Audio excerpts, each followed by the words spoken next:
All right, everyone, it's 6:30. I call this meeting to order. If everyone could join me in the Pledge of Allegiance. Pledge allegiance To the flag of the United States of America and to the republic for which it stands, one nation under God, indivisible, with liberty and justice for all. Could you call the roll? Is it you, Heidi? Yes, sir. Ms. Carney? Here. Mr. Terry? Here. Mr. Udalich? Ms. Ferguson? Here. Mr. Reed? Here. Mr. Rucker? Here. Mr. Sens? All right. Before we have a motion to approve the work session agenda, I motion to amend the agenda to remove the alley closing for Medici and Troyer. The reason why is we are going to proceed with the alley closure, at least discussing it and potentially voting on it, but we're going to move it till Monday. Mr. Lafayette would prefer that it's handled as an easement as opposed to a contractual basis, just because it's a little easier to enforce. So I guess I would welcome a motion to approve the agenda as amended. So moved. Second. Mr. Rucker, you seconded that? Yes. Okay. Mr. Terry? Yes. Mr. Udalich? Oh, sorry. Ms. Ferguson? Yes. Mr. Reed? Yes. Mr. Rucker? Yes. All right, we have a full night tonight, but before we jump in, Motion to approve the agenda Uh-oh. as amended. well, we didn't just do that? Oh, I thought we amended the agenda. I think it's all at once. I Okay. think it's all at once. That's how we normally do it. So we got a full night tonight, but before we start, I just want to thank Ms. Brill and everyone for the Uptown Redesign pop-up. I know there are others that are coming, some cool stuff out there, some very interesting things. For anyone that's not aware, we are going through kind of a comprehensive plan for the Uptown area, so like we've done the whole comp for the whole area, now we're doing a smaller one. Some great ideas, and like I said, I know there's other pop-ups to Ms. Brill from the hallway. Do you happen to know what any of the other pop-ups are? We will be at the farmer's market tomorrow. Farmers Market tomorrow for anyone that wasn't able to see this and watch this on the video. So thank you for that. And then the main piece of work for us this evening is around the Parks and Rec Roundtable. So I kind of explained this a minute ago, but normally we only accept conversation from the audience and from the public in when they are called upon or they sign up for visitors. But we're kind of inviting the entire Parks and Rec committee to speak and members of the administration on the Parks and Rec. So it might feel a little more loose than normal, but that isn't something that's not a precedent that we're setting. That's really simply just for this roundtable. So if anyone's here to, is from Parks and Rec or wants to talk about the Parks and Rec, either chime in or, be called upon. I don't know. The mayor won't gavel you, I promise. And with that, I think we'll turn it over to you, if that's all right. Yeah, no, that's fine. I'd like to start, I'm Linda Granger, I'm the Parks and Rec Director, and I'd like the folks from the Parks and Rec Committee to introduce themselves, so we all know who they are. Excuse me, I'm Katie Corey, and I obviously serve on the Parks and Rec. Justin Giammo. Eli Abrams, Parks and Rec. And I'm Devin Kittis, and I work for the Parks and Rec. And obviously, thank you guys for coming tonight, but also thank you guys just for serving on committees. We've all served on committees. We understand it's a volunteer approach. So thank you very much. Mr. Sens has joined us. Could we just reflect it in the minutes? All we've done is approve the agenda and kicked off the meeting, so you haven't missed much. We did remove the alley closing from tonight. So, I'm gonna, this was part of the packet that was on the Dropbox and actually online also for the public review. This is basically the Parks and Rec planning and vision. There's a lot of information, and I'm sure we're not gonna drill down to every small detail. thank you, Sens. Once I get started, I tend to want to write a novel, so I apologize if I try to pare it down as much as possible. Thank you.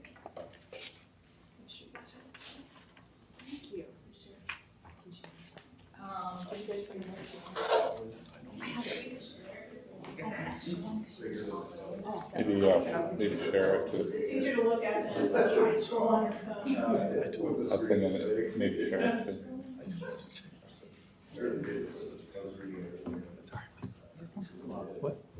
It'll be reflected in your review.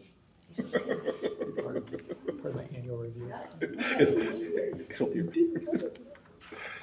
As Mr. Terry said, I don't want this to be me standing up and presenting. I want it to be more like an open discussion between council and the Parks and Rec Committee concerning all things Parks and Rec. I just basically what I try to do and what we try to do within Parks and Rec as well is try to work on, right now we're currently working on our CIP plan. But it's challenging to work on the CIP plan until we have, I think, a really solid vision and input from council actually.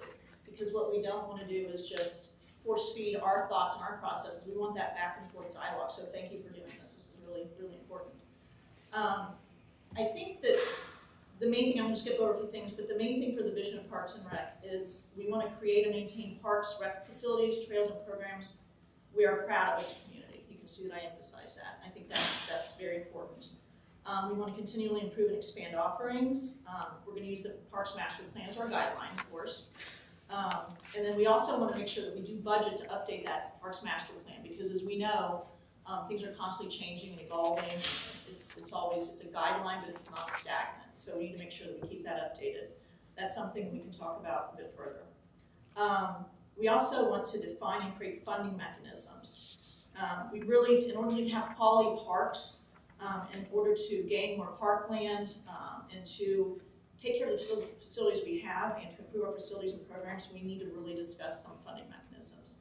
I'm not sure if everyone's aware, but Parks and Rec does get funding from the general fund, but we generally, a large percentage is self-funded for the parks part and for the pool part. Recreation is now funded more from the general fund because we pulled in fireworks celebration, 4th of July celebration, so we do get additional funding into the recreation budget from that. So basically there were a few, I think, core steps in creating sort of a vision. We wanted to come to have a dialogue about consensus for Pastime Park. And we'll get into that a little bit more. We want to focus on connectivity. And Parks and Rec is a really important part of that. And we're talking connectivity from neighborhood to neighborhood and throughout the village. And then connectivity beyond the village, speaking of the Heritage Trail, trying to get that to come through the community. We want to look at parkland acquisition. I think everybody's aware that we really have one main park, Pastime Park, 42 acres.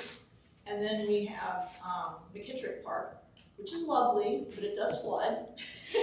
So it's unusable for certain portions of the year. So that's really all we have for our community for the most part. And then also, when we look at that parkland acquisition, we want to look at the funding discussion, and you're gonna hear me say funding a lot, and I apologize, it happens to be a common theme. And then create a Parks and Rec staff development plan, because the one thing I think that's challenging for the village Parks and Rec department is we are sort of kissing cousins with a lot of municipalities that have very robust Parks and Rec departments. So we're sort of the newbie, the little guy, but yet we have constituents that kind of expect that sort of programming. So I think that's a bit of our struggle right now. And then we want to develop more robust recreation programming with sports, learning, community events, and senior programming. So that first page really is the thrust of what Parks and Rec is, kind of where we're at, and we can talk a little bit more about where we're going. Perfect. I think that's a great overview, and I think and I want to ask the Parks and Rec committee too what they want to get out of this. So I think we've had some preliminary discussions, and we can have this discussion go for weeks, right? So we need to have some form of like funneling of where we want this to end up, and the reason we're having it now, of course, is because we're going into the budget season. So I would hate to see us spend something on capital improvements if it's not going to fit our long-term vision. So if we are going to, I don't know, well, make it easy, put something in McKittrick Park, but McKittrick Park's not part of the long-term vision. That doesn't really make a lot of sense going to the budget. So what I think I'd like to maybe pause on, and one thing that I think at the crutch of all of this, at least for the near term, is really around Pastime Park, right? It's the crown jewel of Plain City. It's what we all spend our summers there. It's what we care about. It's what we want. So what I'd love to spend a little bit of time on is just kind of hearing from you and from the committee members and from the other council members on one, what's kind of your overall vision for the park system, and what is the vision for Pastime Park specifically? Because I think that parkland acquisition is driven by what are we gonna do with Pastime Park and everything else. So I think that would be a good place to kind of guide this conversation, if that's all right, unless you wanted to go a different direction. No, I think that's fine, that's literally what I have as step one, so. That's what I figured, yeah. So I guess from the committee, if anyone wants to chime in, or anyone, Tom's here, is obviously a member of PCABA director, so obviously big impact on this as well. What are your guys' thoughts? What is like kind of your overall vision for parks? What do you want to see us kind of, what's our northern star, what's our guiding light? And specifically around Pastime Park, where have your discussions taken you, and what ideas do you guys have? One thing I would probably throw out there to kind of preface all this, I think that we are kind of trying to keep in mind as we grow. I know we're talking about getting more parkland and different things. I think we have this, everyone wants this focus of putting everything into Pastime Park. And I think we need to kind of expand our thoughts to include maybe some of these things don't have to fit into there. We can try to find other areas for them to go.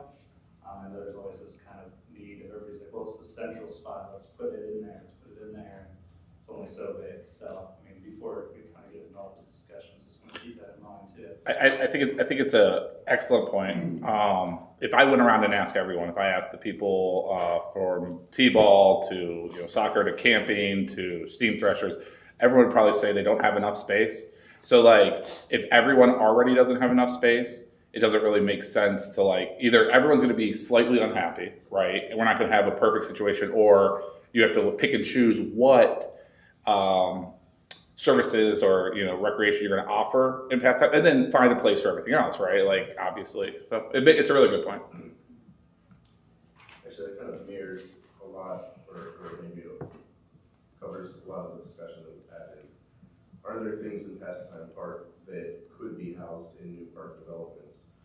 Such as if there was some sort of sports complex that could have soccer fields and baseball fields, could we move everything to a large complex where you could have 4 baseball games going at once, or large tournaments, whatever their needs are with PCABA, people, whoever else. And then in that case, does that open up some land within Pastime Park to kind of help some of those other things that are feeling a little bit squished, utilize that space better so that we can kind of use all of our parklands instead of trying to make everybody fit in one place. At the same time, there's a lot of history to Pastime Park that the community connects with, and so we don't want to lose sight of that. One of the baseball fields in particular was donated land, and if you're going to take all the ball fields out, probably should consider leaving that one in as maybe for special events or something, because it's part of the feeling of Pastime Park. Just something to think about, right? At the same point too, some of the facilities at Pastime Park need a little bit of capital influx, if you will, right? So we've had a lot of discussions thinking about what do we want to stay that we need to add a little money to so that it will be able to stay, such as the South Shelter, for instance, needs some repairs. Putting that money into that South Shelter will then be there for a long time. Things like that. So what's important to add the money to use it wisely, as opposed to just dumping money all over the place and not meeting our end goal. Thank you. Mr. Terry, is anybody else going to comment on this point from the committee? Okay. What I'd like to hear, and I think it would be useful for the committee to get an initial response from council, because that's the only way they're going to get any guidance on what direction they want to go. How does council feel about changing the look and feel of Pastime Park, moving things out to make space for other things, for example? Just right off the top of your head, I know you haven't had a chance to think about this, but I think it would be really useful to council just to get those initial impressions of making changes to Pastime Park of that magnitude. I would like to add, Yeah, of course. Yeah, of course. You guys are done. I mean, I've looked Yeah. Yeah, it's a, yeah, open conversation. And I'm sorry, are you guys here for the Parks and Rec roundtable as well? Yeah. Okay, Yeah. feel free to chime in. It's not like there's 100 people here, so feel free to chime in if you have comments. Like, yeah, I think we can open up. Council's okay with that, kind of like everyone. sure. This Yeah, is okay, open. perfect. Yeah, feel free. So I do, I'm gonna probably echo some of the things that they've said. To start off with, I was on the Parks and Rec Committee about, starting about 9 years ago. I was on it for about 3 years, altogether. Been off for maybe 7, so maybe the timeline's not quite exact, but it's pretty close to that. Sat through a lot, I pushed really hard for a master plan. We started the workings of the master plan, it kind of fell apart. And then, recently you guys have undertaken that and made some headways and progress on that. As Mr. Terry said, I am involved in PCABA. I'm the president of the association, have been for about 9 years, going on 10, long time. Been involved since my oldest daughter, played t-ball, so she's 19, so 15 years. So been involved a lot, especially through the plannings that we just talked about. In addition to that, you mentioned like soccer. There was a consortium together a number of years ago, probably about 5 or 6 years ago. All the sports organizations got together and discussed needs. It was right about the time JASA was kind of being displaced. A lot of us got together, so there was JASA. At the time, it was the Optimus Club, which did football and lacrosse, and then PCABA, and there were a couple other smaller groups that kind of were interested. We were trying to get some sort of a plan together for funding to create a sports complex, something that you mentioned. At the time, we all got together, we identified our needs, like immediate needs, and this was again 6 years ago or so. Immediate needs have changed a little bit. Probably since then, right? that way, yeah. At that time, we're talking, again, soccer, football, we don't have lacrosse, and lacrosse is kind of on their own. They use the school a lot, and then we've got baseball, softball, t-ball. So with these groups, we've identified the need of about 60 acres. Sounds like a lot, and that was immediate needs at 60 acres. What our want was about 80 acres, and really on the outside, hey, this would be fantastic for future growth and development, would be about 100 acres. And that would accommodate, for the next, 10, 15 years. That kind of fell apart. We had some different opportunities and different options. We talked to Tolls. They've got some property behind that facility that we went to one of their board meetings and they listened and politely declined to part with some land. There was a lot. So I say all that just to give a little bit of background, and I'll also say as PCABA president, we use the schools a lot for our youth programming, football and baseball, softball, and t-ball. You mentioned t-ball specifically. They play behind the old elementary school. And we play the middle school. Yes. We've got, a lot of our softball teams play out the junior high. Just left my daughter's practice from the junior high. And then our older baseball kids play out the junior high. Why is that? There's 3 fields out at Pastime Park. It's simply not enough. We also utilize space at like Sharon Mennonite Church, Harry Wolf Park. So all of our kids, so in the baseball world, we serve about 600 kids. We serve about 350 on the football side between flag and tackle football. I can't speak for JASA. I've been very involved with them. They're a very big program that's successful, all volunteer led and driven. They're renting fields just on the west edge of town. They don't have the benefit that PCABA has for using fields within Pastime Park. I think so my son's in U6. I think there's like 11 U6 kicker teams, so it's a huge endeavor as well. So you say all that, and it's like, okay, so what you're telling me is you've got all these fields available to you, so you have room. Well, the answer is not really, because we're being, it's so dispersed, right? We're going between Harry Wolf Park and we're going to Sharon Mennonite, we're going to the junior high, and we're going to Pastime Park. A lot of coaches, I mean, I used to hold practices when I was, especially with little kids in the field next to my house. And it's simply because there's not enough field space available within the park system, and certainly not within Pastime Park, and there's not enough room in Pastime Park. And one of the conversations we had when I was on the Parks Committee is it can't be, that park, 42 acres, she said, can't be everything to everybody. Yep. And we simply can't continue to shove football fields and baseball fields and soccer fields into a 42-acre park and then expect our residents, which I am a resident, to be happy about having their own recreation space to go and walk and to do the things that they want to do.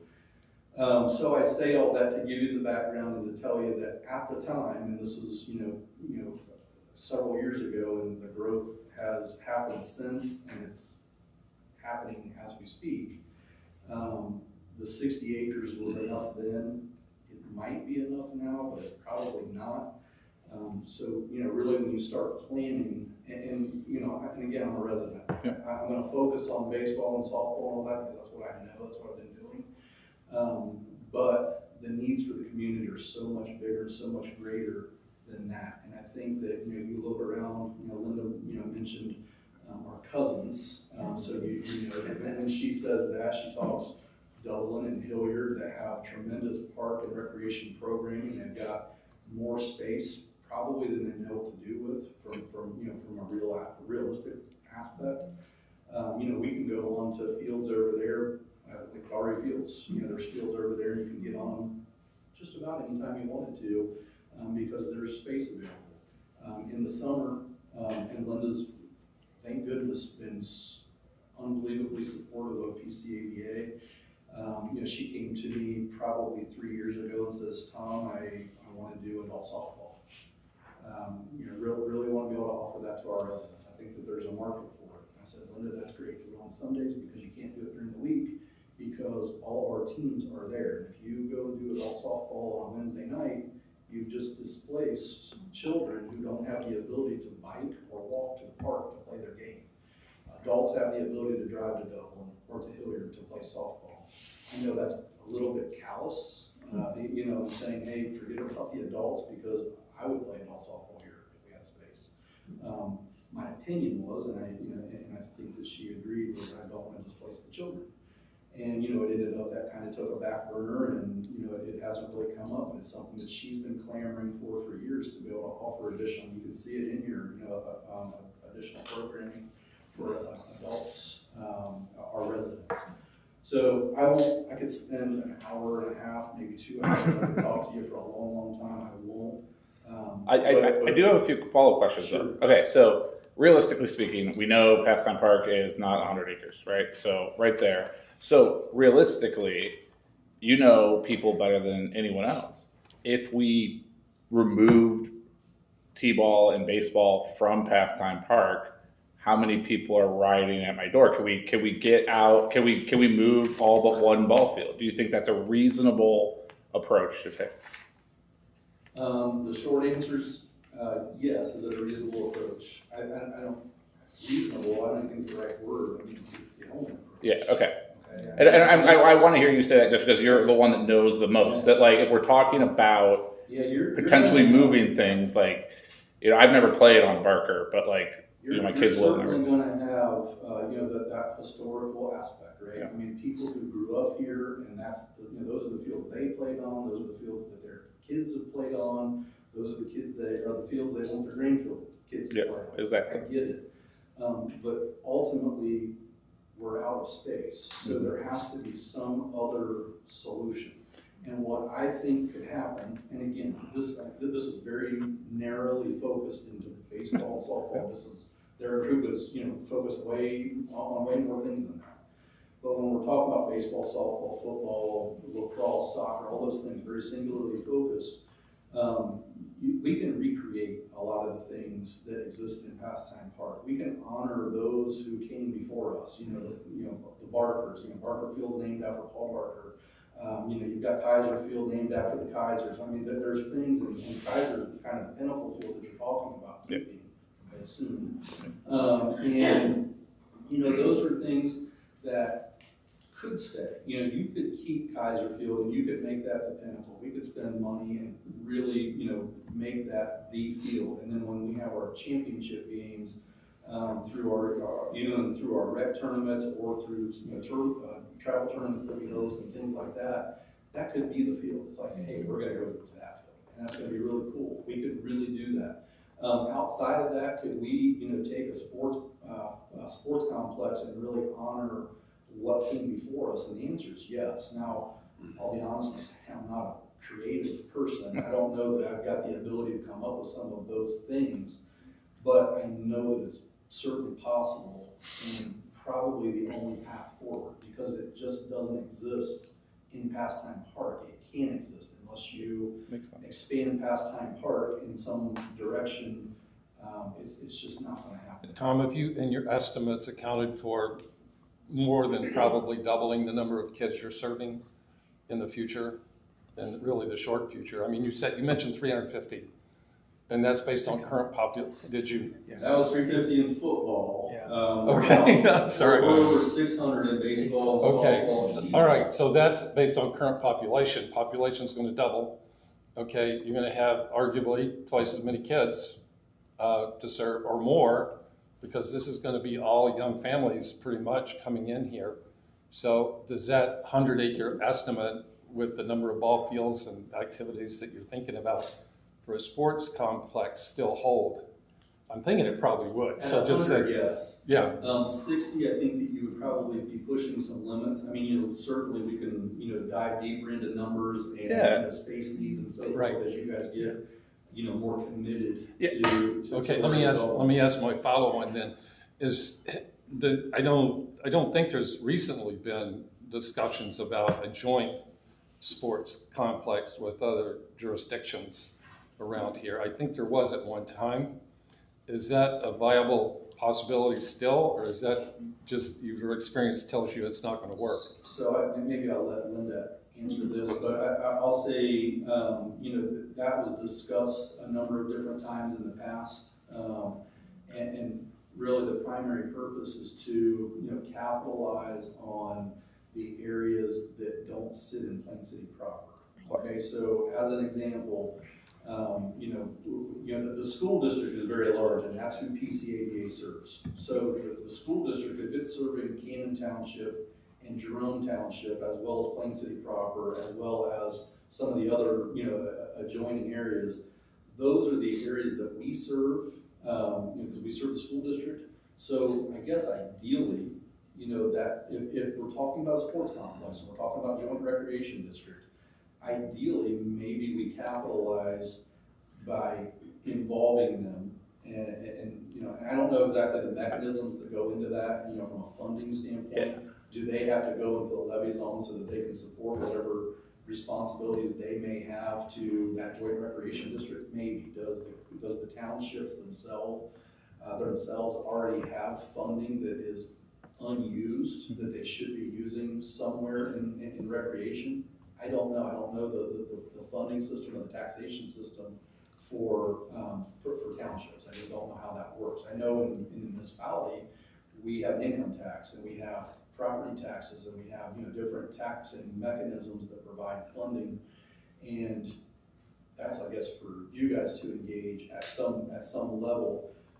But yes, it has been talked about. It hasn't been explored from my knowledge. Linda might have, you know, a better answer, but you know, really to take that first step and say, hey, you know, let's go and approach, say, Jerome Township trustees. Let's go and approach the Cannon Township trustees and say, Darby Township trustees, and say, hey, all of your residents use our park system. All of your residents engage and participate in the youth sports activities that are programmed for that. We, you know, really are busting the seams, and we really need this to be a group and a joint effort to accommodate, to satisfy everybody that needs to be accommodated and satisfied. Now, it's really not that simple, because now you've got 3, 5, 6, 10 different entities that are contributing financially, that then want a seat at the table, that then want to just, you know, decide it goes this way or goes that way. You know, maybe they push, you know, for different things than what Linda wants, or they push for different things than what Denton wants, or different things than what you want, or different than what PCABA wants. I mean, there's so many different moving pieces to that, and it's not simple. I will say, I'm on planning and zoning, we talk about, a lot of, through developments, these developers, they like to donate, they're required to donate parkland. And that's great for that neighborhood, and it's needed and necessary for that neighborhood. But a lot of times we run into where the developer wants to donate, this 5 acres, and they're like, oh, great, put a ball field over there. And the reality of that is it's not feasible. And the reason it's not feasible is that, PCABA thankfully enjoys the use of Pastime Park for a mere $1 a year. But because of that mere $1 a year that we pay for the park, we do all the field prep, we do all the mowing, we do maintenance. We've added just in the last 2 years about $37,000 worth of lighting to Barker and Kaiser Field. It's certainly not perfect out there. There's a lot of work, that always will need to be done. But we're operating basically in the ball field area off of volunteer-fed participation money.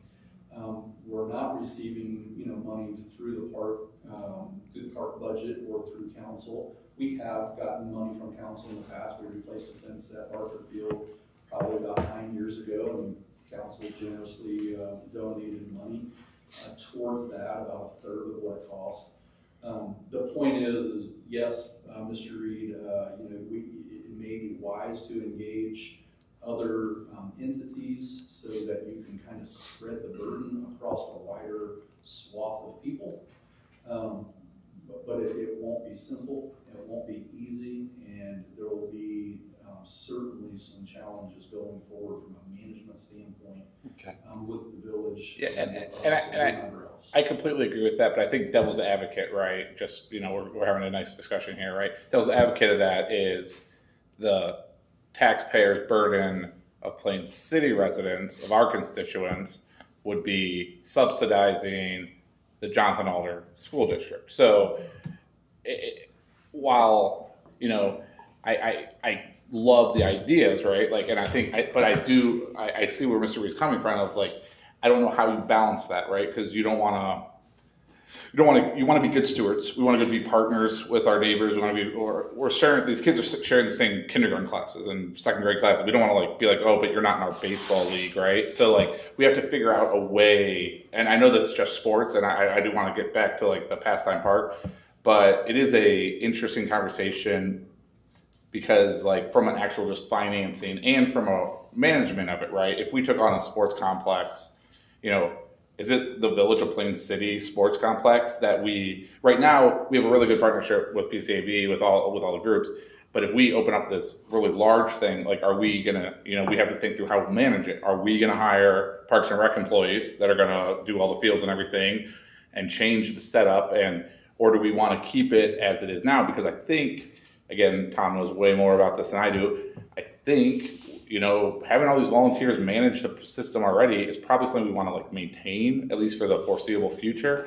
And we wouldn't want to try to, I don't know if the Plain City Park, I don't know if I envision the Plain City Parks and Rec running all these orgs day one, right? It's you'd want to keep these institutions running using Plain City Village facilities, which then becomes a whole taxpayer thing.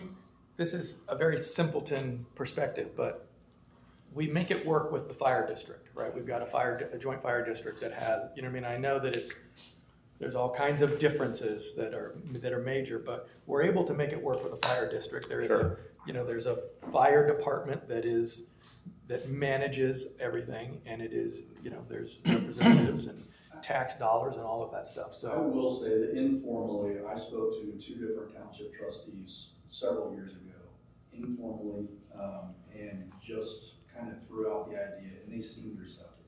Okay. So I believe that when the problem is presented to them, it's identified, and they see. If the tables were turned here, if all of our residents were going and maximizing or overusing, and I don't mean that to sound. No, I don't. But if they're utilizing, if our residents went and utilized their facilities to the point that they were, bursting at the seams, they would be coming to us and saying, hey, we need to come up with a solution to this. You don't have this particular amenity that your residents are focused on or using on a regular basis. We have it, and that's keeping our own residents from using this amenity. So I think that the tables were turned, that they would certainly understand, so I believe that they'll be receptive. But there's gonna be a management game, and it's not gonna be simple. I think it's, like Mr. Sins said, it's certainly doable. And all the challenges that I can stand here and identify and come up with a solution for, okay? But it's just not gonna be simple. Okay, And it's gonna take a little bit of work and definitely a strong commitment from all the people who come together at that party.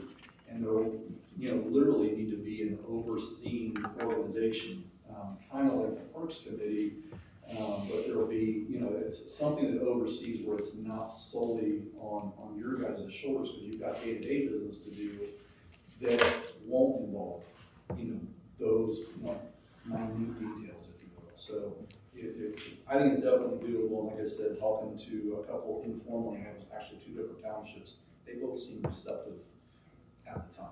And Okay. I don't even know if Could we- they're even on the township trustees anymore, but. Thank you so much.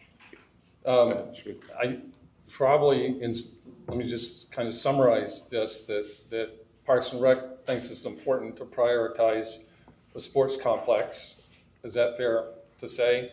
It's kind of a chicken and egg thing. If we're gonna talk about what we're gonna do at Pastime Park, are we talking about Pastime Park at this right now? Or are we talking about, is it possible, can we sit here and say it's possible to buy 100 acres somewhere so we can take some of that stuff out of Pastime Park to add more amenities to Pastime Park? Okay. It's an expanding pool. Okay, and council kind of agrees that. Well, let's go back to this. So I don't think we've heard back. So Yeah. number one question I think was openness of changing Pastime Park and thoughts on Pastime Park. I think we should still go back to that. Do you want to Yeah, go around? yeah, All right, so I love the Central Park feel of Pastime Park. I love that there is a mix of activities that go on there, from it being a fairgrounds to a sports complex, and it can't do everything, obviously, but to be able to maintain some of those things, like what you said with, kind of where the championship game is held.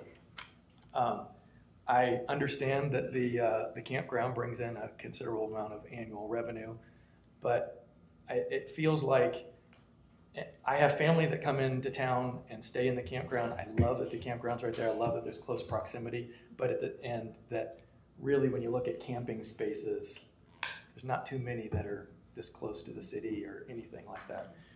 But I'd love to see that kind of moved, like, to an adjacent spot that's still close enough that would then free up the more of the park for other things that we could use it for. If I can just interject real quickly, this has been a discussion point with many in the community. I think a couple of things I just want to point out. You point out the first one is the revenue generation. It's considerable.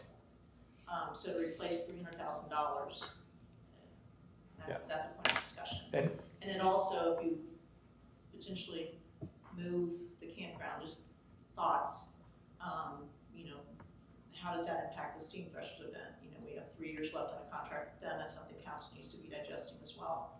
So, every decision and everything we talk about has an equal, counterbalance of what's going to happen. So, my biggest concern, I understand why the public doesn't always love the campground. I get it. But again, I don't know that we have a revenue source to suddenly replace that. And I don't think I'm necessarily suggesting that it gets, that we move it 5 miles down the road, or, I guess I still envision it being connected to the park, but maybe adjacent to it. If there were property or something where it could be, so that there's still paths to it, but it's not in the park. So, that we could still honor our agreements because there would still be camping space.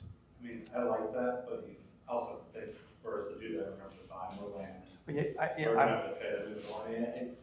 Yeah, then you have to have a Ideas. bathhouse, there's a certain amount of It'd be feet, I great. mean, you could say that you're creating a whole new infrastructure then. I get what you're saying. It'd be a lot. completely. Yeah, I get it. Yeah, So- I'm just expressing my thoughts. No, I get And it. my thoughts right Yeah. now don't involve funding. So is it fair to say, you're willing to at least move camping? Are you willing to move other things, and is there certain things that you are absolutely positively need to stay in Pastime Park in your opinion? I like the idea of a ball field still being in there. I like the idea of, I mean, honestly, I like the small town feel of it being a little bit of everything park. Yeah. You know what I mean? Because what are we going to turn into, just walking paths, or, you know what I mean? I mean, there's sand volleyball courts there. I like that it's a little bit of everything. As long as it's not too much of it. Right. It's a little bit of everything. You can do a little bit of those things there. I mean, we can't have a huge fair. It's not a huge fairgrounds, right? Can I ask a clarifying question? Yes. So you say a little bit of everything, and we just discussed, in a perfect world, we'd have a sports complex, but we want to keep Kaiser Field maybe as a pinnacle field. Yeah. Would one field instead of 3 at Pastime Park fit your dream? Yes. Okay, Yeah, thank you. absolutely. Yeah. Perfect. So that makes sense then, just like one Yeah. field instead of 3. Sand volleyball somewhere in the park and having a little bit of everything, Yeah. but that can help us decompress by moving some of the things to other places if we had that ability. Yeah. And I promise not to focus on Thank you. the dollars and Well, stuff. but those are really important, and it's not that I'm like, forget it, we'll figure out the money, but I think you still have to you've got to dream and have a vision so that you can then go, okay, so what do we want to fund? I will completely agree with you, Mr. Sense, that my personal vision of Pastime Park is, I like the rustic nature. I don't know that it ever, I'm just expressing mine, not necessarily the committee or the communities, but I don't know that it ever needs to be a fancy park. I think I like the, people ask me all the time about the Pioneer, wood carving. Who is that? So I think that flavor that we have there is really important. I think that's really important to keep. And I think also something to keep in mind with Pastime, we're so hyper-focused on doing so much there because we don't have any other space. I mean, it's almost systematic, like we've got to do everything there. And now that we are going to get, let's say, the 40 acres from MI along the Darby, and we're starting to get some other, a community park at Madison Meadows, I think that's going to free up a little of that pressure, that psychological pressure of Pastime Park, that we have to cram everything in there. I think it's physically going to free up the amount of people that have to use Pastime Park. We're going to get people going to other areas. So we will have more of a natural area for people to go to. So that's just something I think that we need to think a little bit more globally and widespread for the future, because I think it's hard not to focus on it now. But I think if we focus long-term, we will be getting parklands and we will have these other pieces that will fulfill other needs for the community. So I just want to kind of keep that in everybody's mixing bowl as we talk. Ms. Ferguson? Well, going back, I agree with what you're saying, Mr. Sense, as far as a little bit everything. I mean, that's part of our charm. I mean, I love that we can get on our bikes and ride to Pastime Park. All my kids grew up with baseball. That's fantastic. The walking path, I think, definitely needs attention. When I've been over there to walk, for sure. I mean, if not paved, definitely maintained a little bit better, because it's highly used certain times of the day. One thing I would ask Mr. Kitts and Ms. Granger is that during the summer, during the day, are the ball fields utilized by kids on their bikes? Do they come over and jump on the fields or anything like that? I was just curious, because when we were kids, that's what we did. But that's what I was going to get back to, at least one ball field, if not a couple ball fields. I can answer that a little bit. A couple of things. We have a lot of educators that happen to be baseball coaches. So a lot of our coaches will have those afternoon or mid-morning practices. So they're used that way. I do see kids, I don't wanna say at all times of the design are always full, but, certainly there's that pop-up, hey, let's go over to the park and I'll pitch to you and you hit.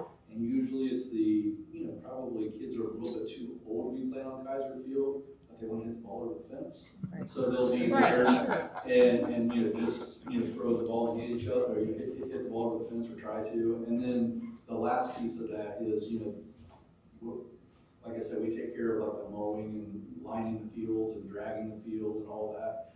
And our maintenance staff does that a lot during the day. So some of that, they might get displaced if you go Right. and ride your bike up to, get on the Kaiser Field. There was a game there that night, so they have to do that. But yes, those fields are utilized, and it's not like it's round the clock, but they're utilized. a right, lot. because I love the thought of a centralized location too for adults to have co-ed softball leagues, wiffle ball tournaments, the volleyball. I would love to see those kind of programs in the future when it's possible. It's not right now, but definitely to be able to take advantage of that. To me, Pastime Park is an amenity for our residents. And I really don't, I think it should be things that our residents would use. Well, I would be adamantly opposed to getting rid of steam threshers. And as a consequence of that, adamantly opposed to getting rid of the camping there. I think they, like you said, they do go hand in hand. I think steam threshers generates quite a bit of revenue for the businesses in this town. It also puts a good face on Plain City. I mean, people think of steam thresher shows. Yeah, I've been there I've been to Plain City for this show. It was awesome. We had a great time there. It gives a good face to Plain City. I would not want to lose the steam show.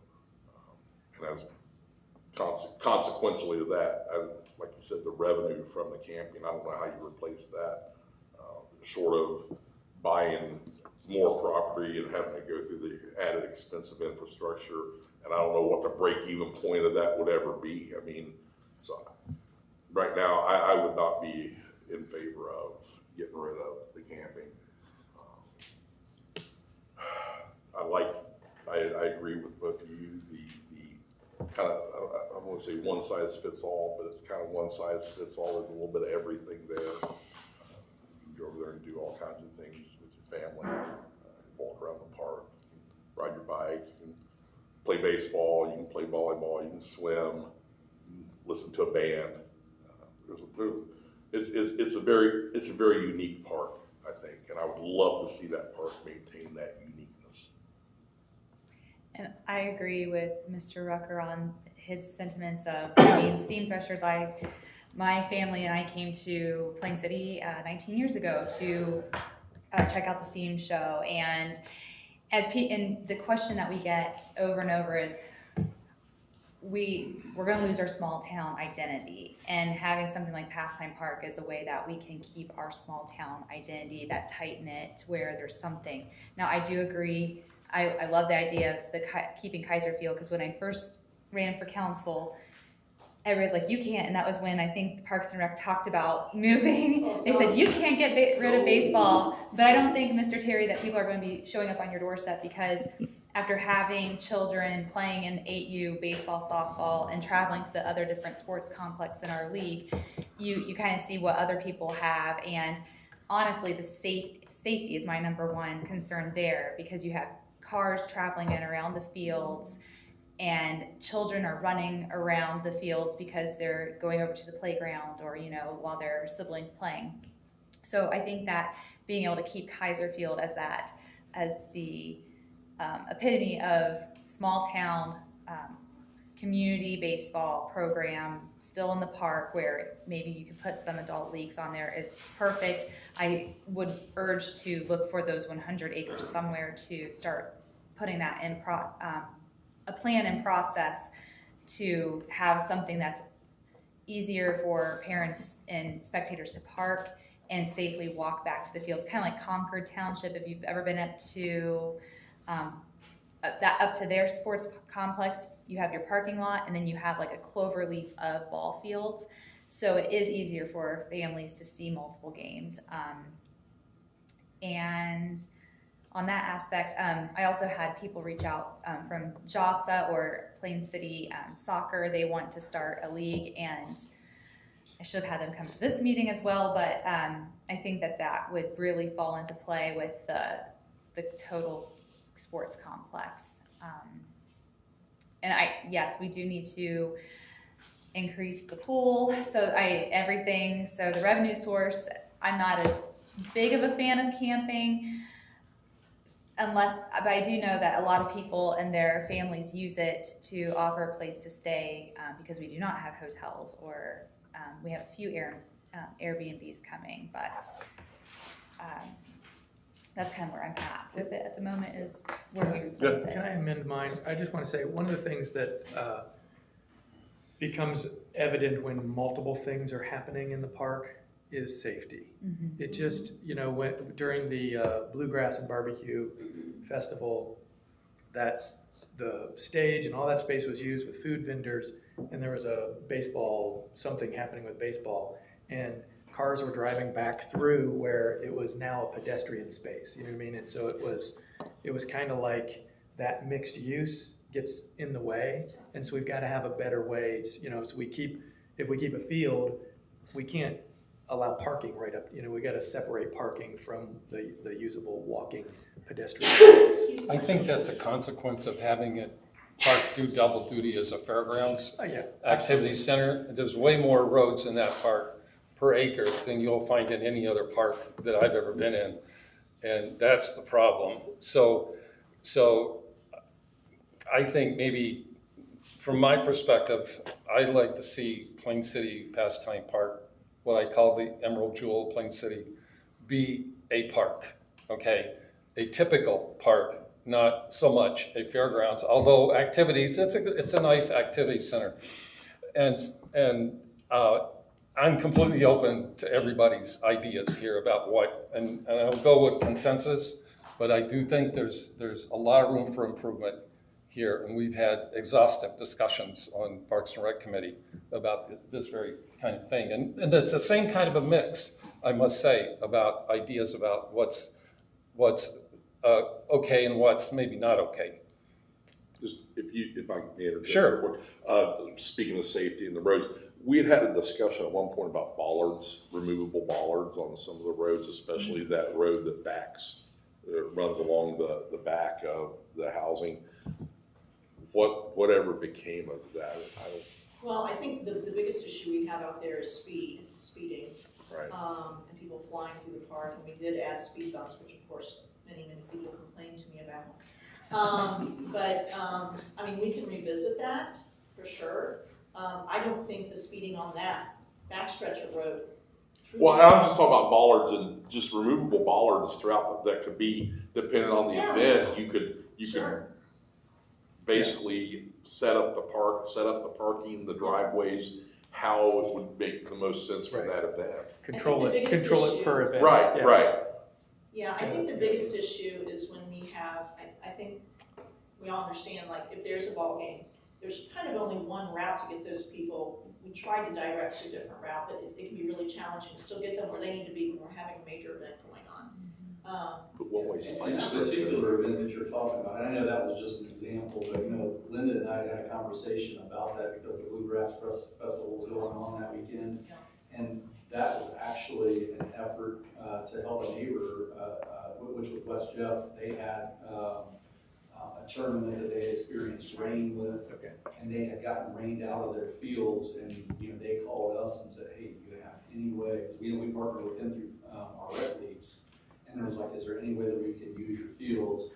And so Linda and I had a conversation. She was really troubled with the traffic pattern, like you mentioned, and we did the best with it that we could, because we had to come in through the north entrance of the ball fields. Yeah, and was the desire. Certainly not complaining and saying that that was a fiasco or anything like that. It just as event was happening, and I was like, this could be a problem. Yeah, I guess I just wanted council to know that Linda, did have a conversation about, and safety was the main concern with that, because there was going to be the large amount of foot traffic around the Bluegrass Festival. So, she hesitated, and we kind of came up with a plan that we, community development work, and ultimately it did, but there's always gonna be those people who sneak past and go a certain direction. I think what's really important, and I appreciate, and I know we're not done here, but, as we talk about the growth happening, we realize that we are getting a lot of pressure from developing townships around us. It's putting pressure on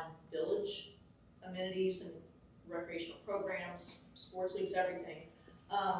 We talked about needing more pool space, and the problem we have with pastime is we can't really add pool space without affecting the ball fields. So we're kind of, right now, we're just in that tuck point, tight stricture until we make some of these decisions, what we're gonna do, that will help maybe free up some of these other issues and we can start planning. We really can't do a whole lot when we're sort of tucked in like we are right now, so I just wanted to throw that out there for consumption.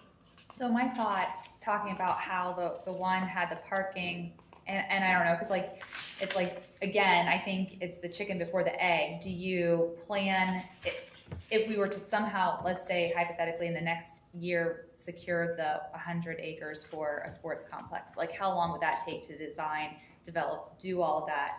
It's like 5 years down the road.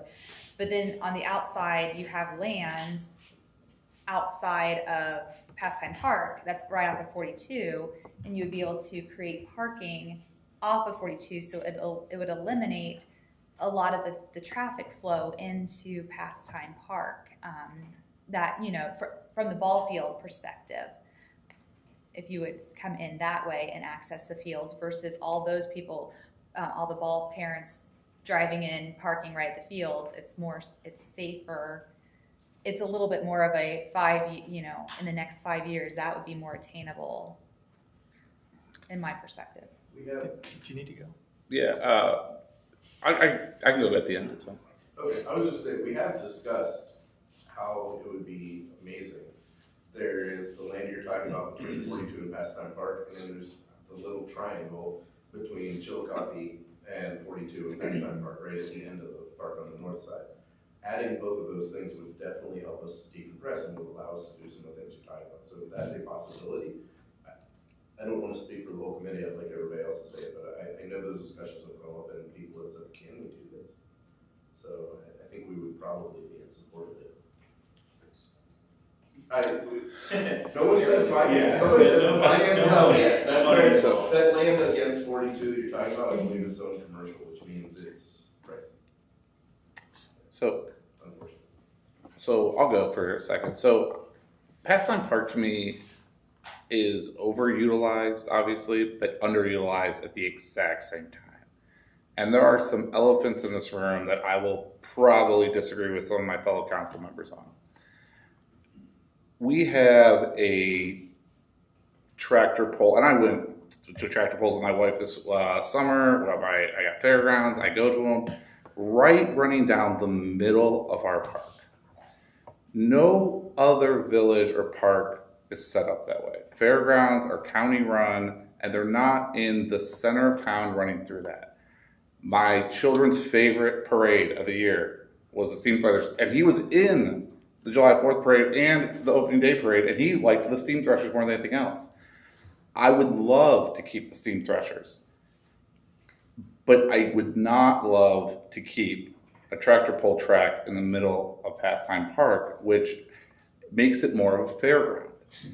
That, when we talk about parking, we talk about safety, we talk about people driving past each other, there is a big reason for that when you walk into that park. The reason there's 3 entrances and things go this way and that is because there's a thing cutting across the middle of it that we all have to drive over to get to the T-ball games and get to the Little League games.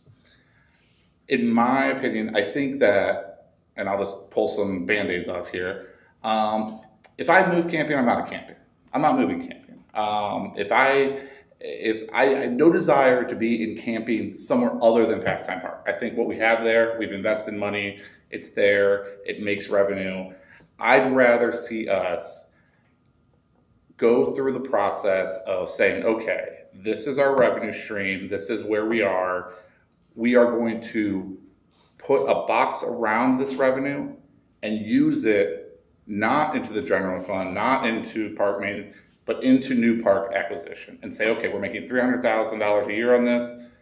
That's just revenue, obviously. I'm sure there's some expenses, but take that money and put it aside and say, okay, this is where we're going to get funds for a sports complex, or this is where we're going to get funds to buy up that triangle, and really put a barrier around that, because I don't want to pick up camping and move it. At that point, I'd rather just someone else do it. I don't really want to be in the business of camping if it's not grandfathered in, personal opinion.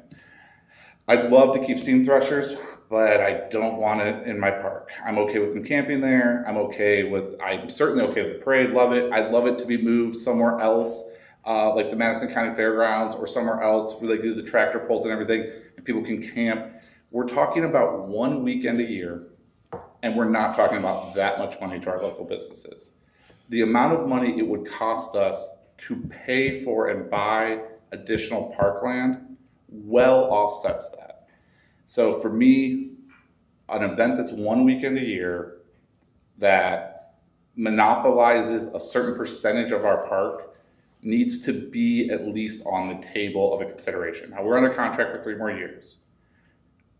That contract, the way I understand it, is we're not even retaining all of the camping revenue while they're here. We're paying some of that. That to me is a ridiculous setup when we're losing our park space the entire year. So there's that Band-Aid ripped off.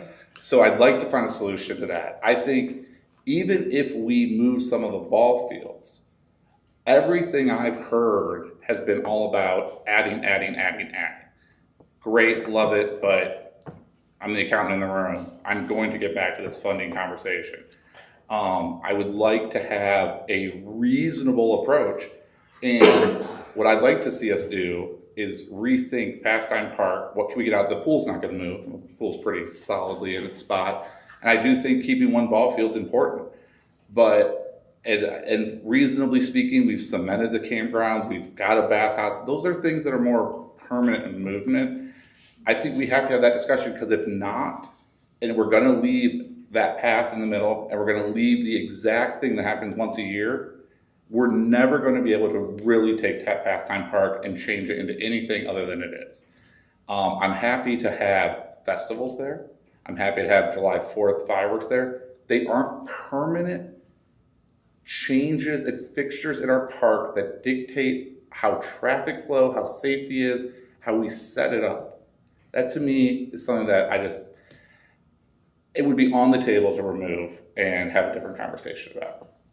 That would be mine. I put a few other notes here. I'd love the idea of a sports complex, but 100 acres is gonna be expensive. I think we could figure it out. I think we'll have to figure something out. But I think that doesn't even solve the problem of fixing Pastime Park. I think what it solves the problem of is space that we currently are just borrowing from other people. So I certainly would like to parallel path this. But I think, and I feel bad for the committee, because we literally wanted to come to some sort of consensus. I'm literally saying, like, my consensus is that we've got to make a change. Like, a status quo approach is everyone's going to be still unhappy. And to me, I would be unhappy if we come out of this with, you know what, we're really happy with the way it is. I think we're selling ourselves short. So you kind of endorse the idea of a long-range plan that would include most of the prominent agreeable. I think a single ball field. I think realistically, campgrounds. It's not my favorite, but I see it. I don't want to move it. I'm very anti that. Like, once we move it, I'm out of the business. Like, I want out. I want to turn that back into walking paths, and I don't want to have any more. But for where it is now, the revenue it brings in, and then what I'd like to do is I'd like to find a way to say, we always say, oh, it brings in all this revenue. Then let's put that revenue in a safe box, a lockbox, and say this money is used for improvements. And we talk about new developments come and say, oh, they'll give us this one ball field. Say, you know what? I don't want that. I want the cash. I'm going to put it in this lockbox to go buy this land. I'd really like us to start thinking about it that way instead of piecemealing our decisions. This ad hoc piecemeal is what got us to where we are today. And the next event that comes, we don't want to say no to events. We don't want to say no to kids signing up to play t-ball. We don't want to say no to any of these things. But that's not realistic, because at the end of the day, we all won't be fully happy. And so for me, I think we have to have a real conversation about a redesign that includes like parking like you guys talking about. I love that idea, that triangle be the parking and then the rest being grass. The park I grew up growing in, you pulled in, you didn't drive all the way to the ball field. You parked up front and you walked. We have quite a bit of gravel trails. I can't take my parents sometimes to T-ball games because it's not like safe enough for them to walk up to the field because they're in their 70s to watch their grandkids play. It seems backwards to me. So I think we really need to think bigger about what is and isn't offered in the park. And if the decision is made to continue to offer steam threshers, fairgrounds, the way it is, then we really have to think about a whole nother park to move a lot of these amenities to and where that funding is going to come from. Because I don't think ever it's going to coexist in a meaningful way that's going to make a lot of our residents happy. So if the decision's made to keep the fairground portion, to steal Mr. Reed, I think you have to start thinking different and say, okay, within all the money, I want to spend it over here. I want to lockbox this and spend it for the sports complex, spend it for these walking trails, spend it for these things. That's Okay, my opinion. so just so I can possibly give the Parks and Rec Committee something to do, the council is If you could solve all those amenable to entertaining a long-range plan for a pastime park or for parks, land and usage in Plain City in general. But hold on, let me I ask think we Mr. need Rucker. that I want to part- ask that Mr. Rucker. long-range I want to plan. ask Mr. Rucker a question. Is there a steam threshers without the like tractor pull area in the middle of pastime, or once that's removed, do you, in your opinion, and there's a ton of people that share your opinion, clearly. Right. Once that's, if we said we want to keep the camping, we want to keep the parade, but we want to be able to redesign the use of park, do you think? That's pretty much, The largest. that's one of the biggest Yeah. parts of the whole show. That's what I think. I just want to make sure, and I'm just trying, and That's that the is. biggest revenue is the truck pulls. Not for me. It's not my revenue. It's not Village of Plain City's revenue, But so there's a For couple the show. thousand people at the show on it's that what I would Saturday. get, it's what I would give to it. That pay to come to the steam threshers specifically for that, yeah. And do they pay the Village of Plain City? No, but they stop at restaurants on their way out of town. They But stop. do they pay the Village, but they're using, I guess Mr. Rucker, business Mr. Rucker, is Mr. Rucker, I respect the hell of it, That's and a ton of people share that opinion. I said I was gonna rip off my Band-Aid and say my part of it, and that's where I was coming from. The essential conflict here is. Go ahead. Sorry, Linda. You can correct our mistakes, statements. Well, I want to say two things because I have been accused of not wanting steam threshers there. Absolutely not the case. I'm saying that publicly. Kaylee might have known. Don't worry, she's already got my statements written down. It'll be. Next newsletter that comes around, you guys will see, it'll be, In the Parks Master Plan, the consultant did point out with Pastime Park, he said, because I think at the time we challenged him, hey, maybe we could just schematic and re-envision the park. He said, you cannot. He basically put in the Parks Master Plan, you cannot because you have ball fields that are there, and you have a once-a-week event that determines basically the park. And he wasn't being negative or positive, he was just saying, this is your reality.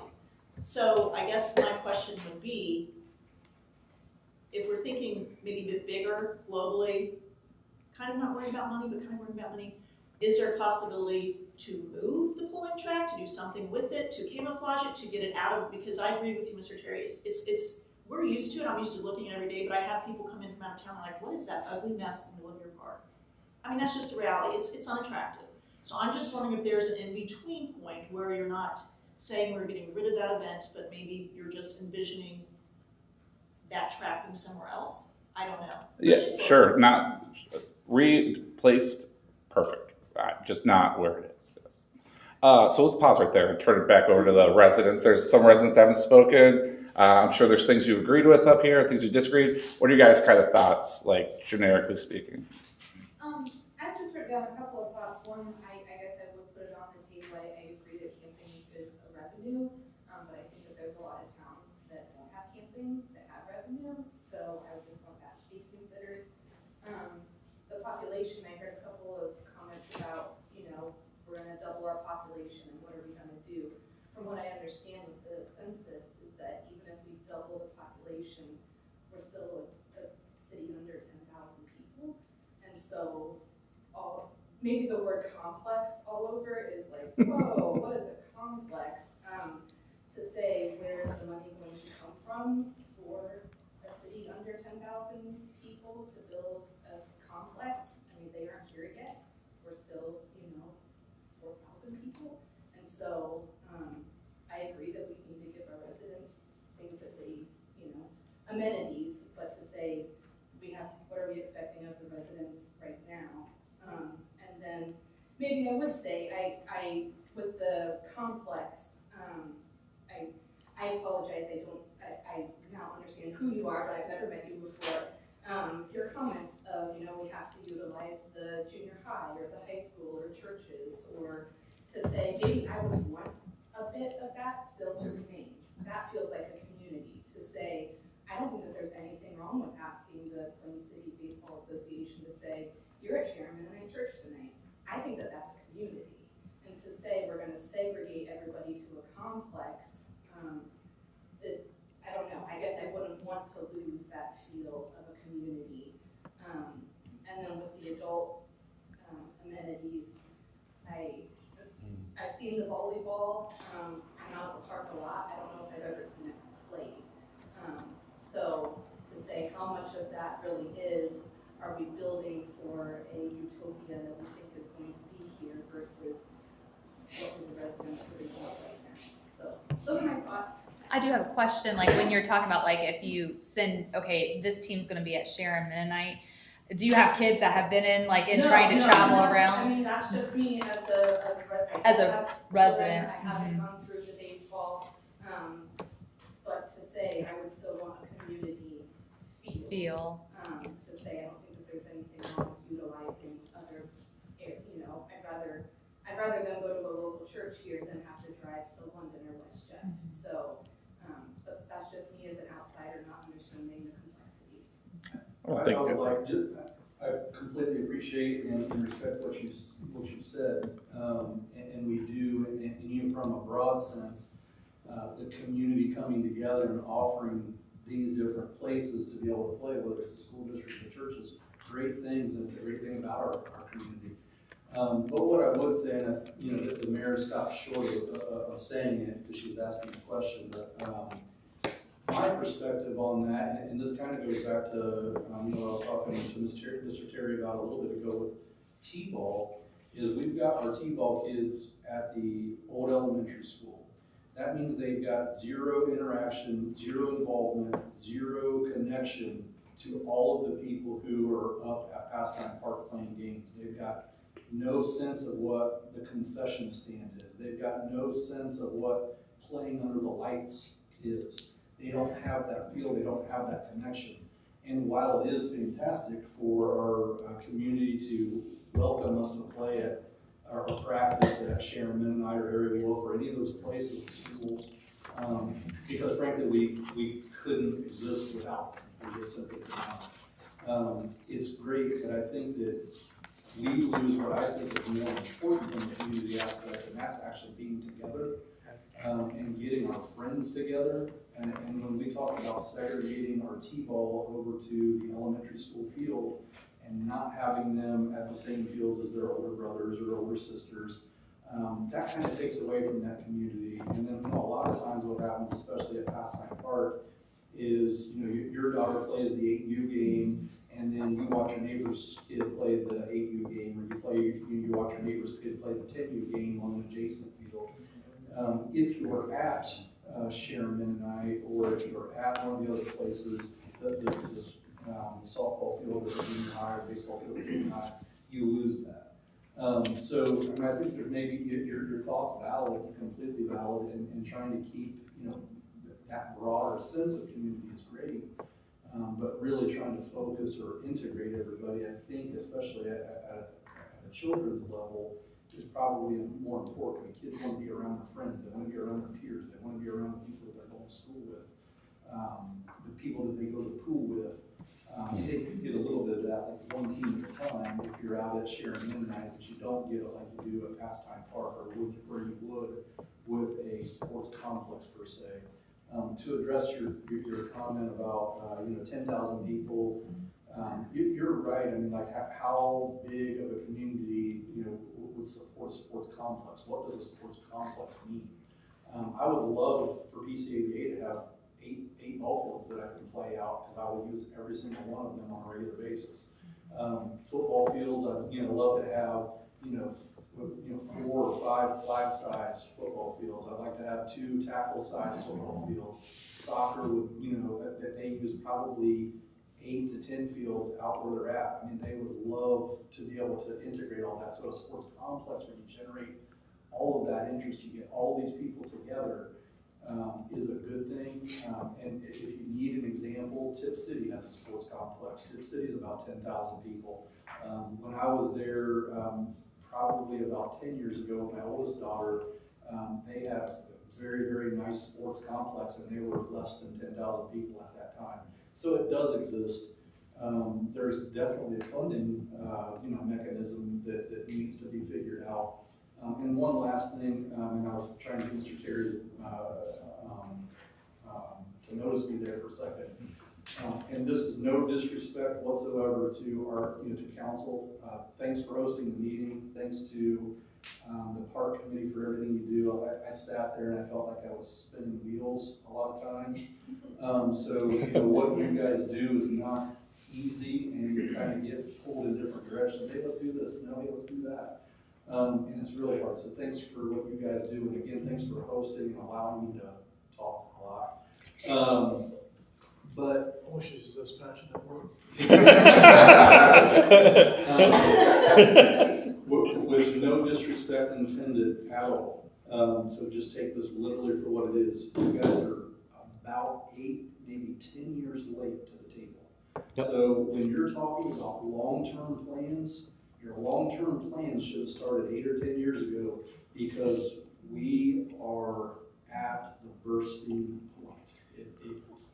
Something has to happen, and I hope. I mean, you guys have obviously taken the first step and said, "Hey, come and talk. Let's figure out where we're at." You took the first step with the Parks Committee. Hey, let's figure out where we're at. You're 8 or 10 years behind, and I hope that you approach this with that mentality. Because if we look at long-term plans and say, "Hey, next year let's talk about how we're going to do this, and the year after that let's talk about how we're going to do that," you're all of a sudden going to be 12 years behind, and then 15 years behind, and you can't afford to get any further behind than where we're already at.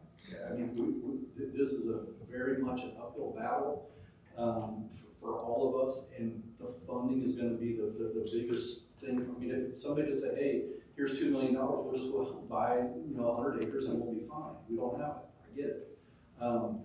But I hope the approach, and again, no disrespect at all, to you guys who have said, "Hey, this is long-term plans." You're behind. You're way behind already, and I hope that you can, approach it with the sense of urgency that it truly, truly needs, because the park system as a whole, specifically on the field, but the park system as a whole has been, I've heard words like deferred maintenance. You talk about the south. The south shelter house that hasn't had the roof replaced in however many years. It's done. It's done now, but it took about 10 years for it to happen. And people like to say deferred maintenance, and what that really is just, "Hey, I've chosen to spend my money somewhere else," and that's fine. It's necessity. I mean, it's the same thing happens in my own house. I get it, but there is a sense of urgency with the parks, and I think that's why you come to the table tonight. And I hope that you truly approach wherever you go from here with that sense of urgency that I'm trying to, relay. And if we're really talking park acquisition in 5 years, change it from 100 to 120 acres, because it's not going to be enough. And that's just one perk. I mean, you're talking. We should be able to offer amenities for our residents that extend beyond the 42 acres that Pastime Park has to offer. Plain and simple. 10 years ago, I sat on the Parks and Rec, and we were looking at North Chillicothe, the land right across the street from Pastime Park. That would have been a perfect opportunity at that point to purchase that for a field. And there are grants that are out there. There are grants that if you want to put lights on the field, there are grants that you can do. There was a guy that I worked with before that wrote a grant for up in, oh gosh, I can't remember the little town that it was. They put a field turf in, and part of the field turf was they got the lights, and they paid 90% of the lighting that was there. I mean, there is an opportunity. We need to do that, I think. And I'm sorry I'm late. And just to clarify the numbers, Plain City Village is, since this was 460. It's like 5,000. We're basically 5,000. Yeah. But the sports view of this is way beyond the village, right? It's Jerome, I mean, look at all the housing developments that are coming in that aren't even in our village that are gonna have, so the number is beyond just the boundary lines of this village for the sports. It's all of the Jonathan Alder School District, which is much bigger than the village. And then any of the communities that kind of sit in between, do we go to Marysville or do we go to Plain City? Do we go to Dublin or do we go to Plain City? So that's part of that sports look. I was bringing it up mainly for funding purposes. Yeah, oh, absolutely. You That's have to look at who is funding, And- is Marysville going to well, and that's why. going to fund it? And, well, Marysville is its own thing, but there's there's Jerometown, there's all of the county area. And that's where that original discussion that we talked about, that joint thing, because our fire district is not Plain City's fire department. It's a joint fire district that services all of those in between places that aren't part of some other city. And again, it's night and day difference, but it works for that. You know what I mean? It's obviously something that could be worth considering for a sports. Yeah. So did you? I have a question. Yeah, of course. If Yeah. I hadn't heard conversation about removing some ball fields, what is the conversation of putting in place of them in that space? I can probably answer a portion of that question. One of the things that certainly, managing the pool, we recognize, again, I think it's a problem of success. We don't have a big enough pool for the amount of people that come to the aquatic center, not nearly. And I say it's a problem of success because it's not just Jerome Township, let's say. We get people coming from Powell, and we have different pricing structures for memberships that address that. So if you're from out of town, we pay more for membership. But we have people love our aquatic center because it's clean, we have great employees, we take care of it, it's safe. So we have a problem of success with the pool, and what we've talked about internally with the Parks and Rec Committee is, holy cow, if you've been to the pool, you realize how packed it is on a busy day. We need to be thinking for the future, and actually the future, as I think Tom said, is kind of like right now, we need more pool space, what can we do? So and again, we're all talking in theoreticals here, nothing is moving. We're not gonna build an entire new facility for the aquatic center, it wouldn't make sense. We have the staffing there, we have our infrastructure is there, we need to add on to it. We can't do that with the current configuration, and certainly not impeding on parking and the ball field and all sorts of things. So that's, in my point of view, looking at where we would add a pool, that would probably creep right over into there where the ball fields would be. So again, we can't really start cleaning for an aquatic center if we don't have the space to put it in. So that's one part that I would see definitely could go towards expanding the aquatic center. I think for me, if we go that route and if we go any of these routes where we're removing things, I'd want to see that. I'd also just want to see more like just generic green space and like more like walking and like park benches and like a park that you like go and like sit and enjoy the trees and throw a frisbee around, so that it's not just like right now that. I mean, it exists over by like the pavilion, kind of where I go with my kids on the playground, and I got to keep careful. No one gets close to the street. So I think I would also want that, like basically some of it nothing, some of it just like green space, some of it just like walking. If we're really removing, if we're gonna alleviate the stress of it, I'd like to see it not like over stressed again. I'd like to see it more breathe, have some like just green space, trees, and then. Like again, you could reconfigure and get rid of some of the roads and parking, clean up the parking if we remove things. If we leave it the way it is, it's always going to be as stressed as it is. And then that's where we have to really start thinking about full alternatives, which I think we've heard my opinion on. So how about you guys? Anything now that you've heard from council, what are your guys' kind of thoughts? I mean, to answer your question, I was kind of thinking the same things you were talking about, right? We have a major problem in the park right now with parking, right? Where do we put people and how do we safely get them in and out of those parking places, right? You go to baseball field or baseball games, right? You go to any other events in the park, people park wherever they park. And that's the safety issue, right? Because they also have to drive wherever they park, right? So they drive through the grass, maybe they drive around the fancy word for the posts that get. Bollards. Bollards. Right? People drive around them, right? A bollard is great if you stay on the road, right? But if you're used to parking in the grass, you won't stay on the road. You drive around the bollard through the mud puddle that you just right?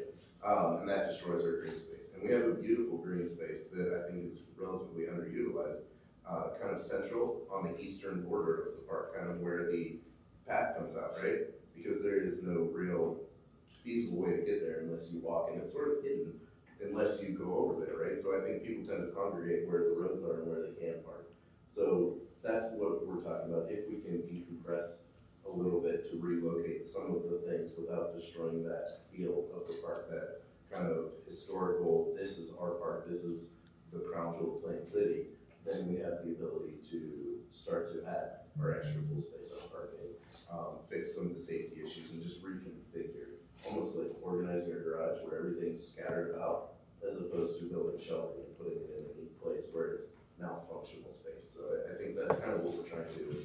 How can we right now figure out how to make it a more functional, useful space and try and meet the needs of the community? And I saw some people holding up. If you were going to, I'm sorry, if you guys were going to, if you were, you had video game at SimCity, you build a pastime park, what would you put, how would you guys do it? Like what would you decompress, or would you leave it, or like it's? I would get rid of camping. I think you removed a lot of residents' desire to use the walking path because you're walking through people's camping space. I think we lost part of our That'd be my number one. I have to echo that when I'm out I thought there. you were just moving. I don't enjoy it So- anymore. I used to love it, but I don't. That's why I was saying, you make it adjacent, so it's not part of the park where you're gonna be having walking paths, you make it. But again, what you're saying, you do that, I don't wanna run it anymore, I wanna, like, it might as well just be some other business running a campground.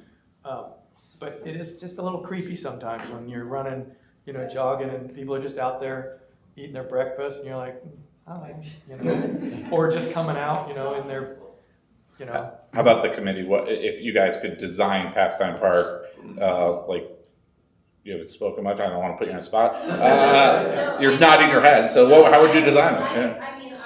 I think we haven't addressed something that, the committee we have addressed is if you survey the village and survey the community, another amenity that people are asking for is a dog park. Where would we put that? We've talked about removing the run for steam threshers and potentially putting a dog park there. But again, you're also tapping into some of that potential parking space.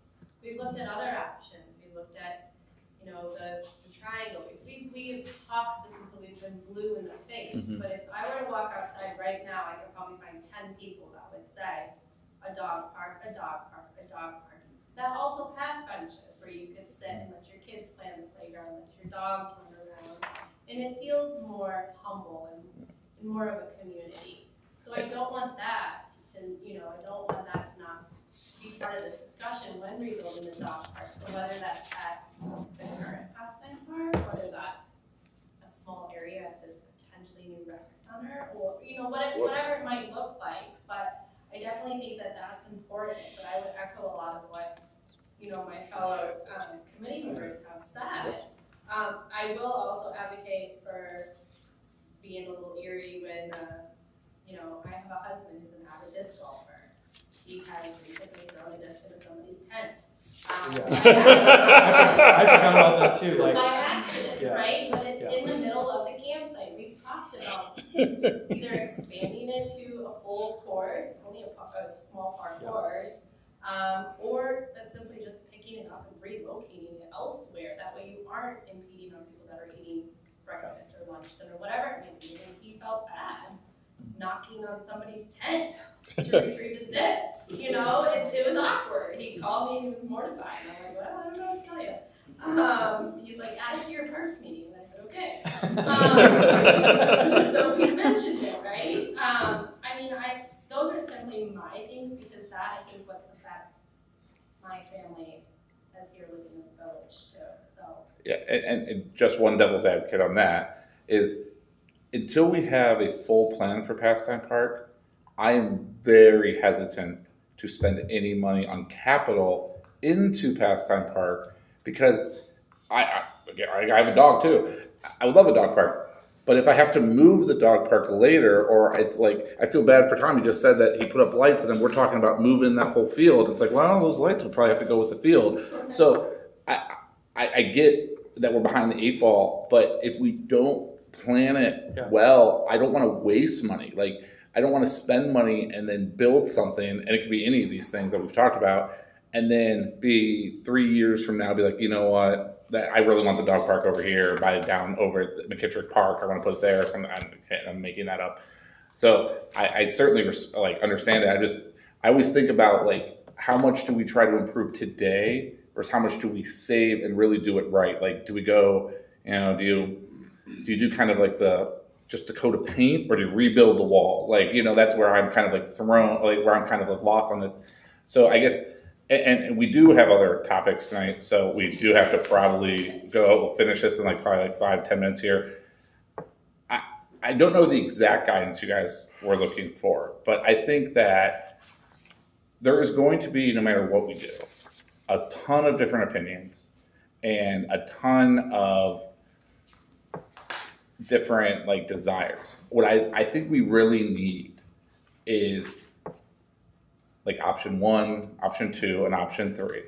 And if we can have from the Parks Committee something like that says, if you want to do this with Pastime Park, this is the alternative that you really have to do. If you're willing to move these things or get out of the business of the pool, I'm just going to pick on the pool because we've already picked on everyone else. Don't worry, I can't move the pool. Don't worry. I got a season pass to that too.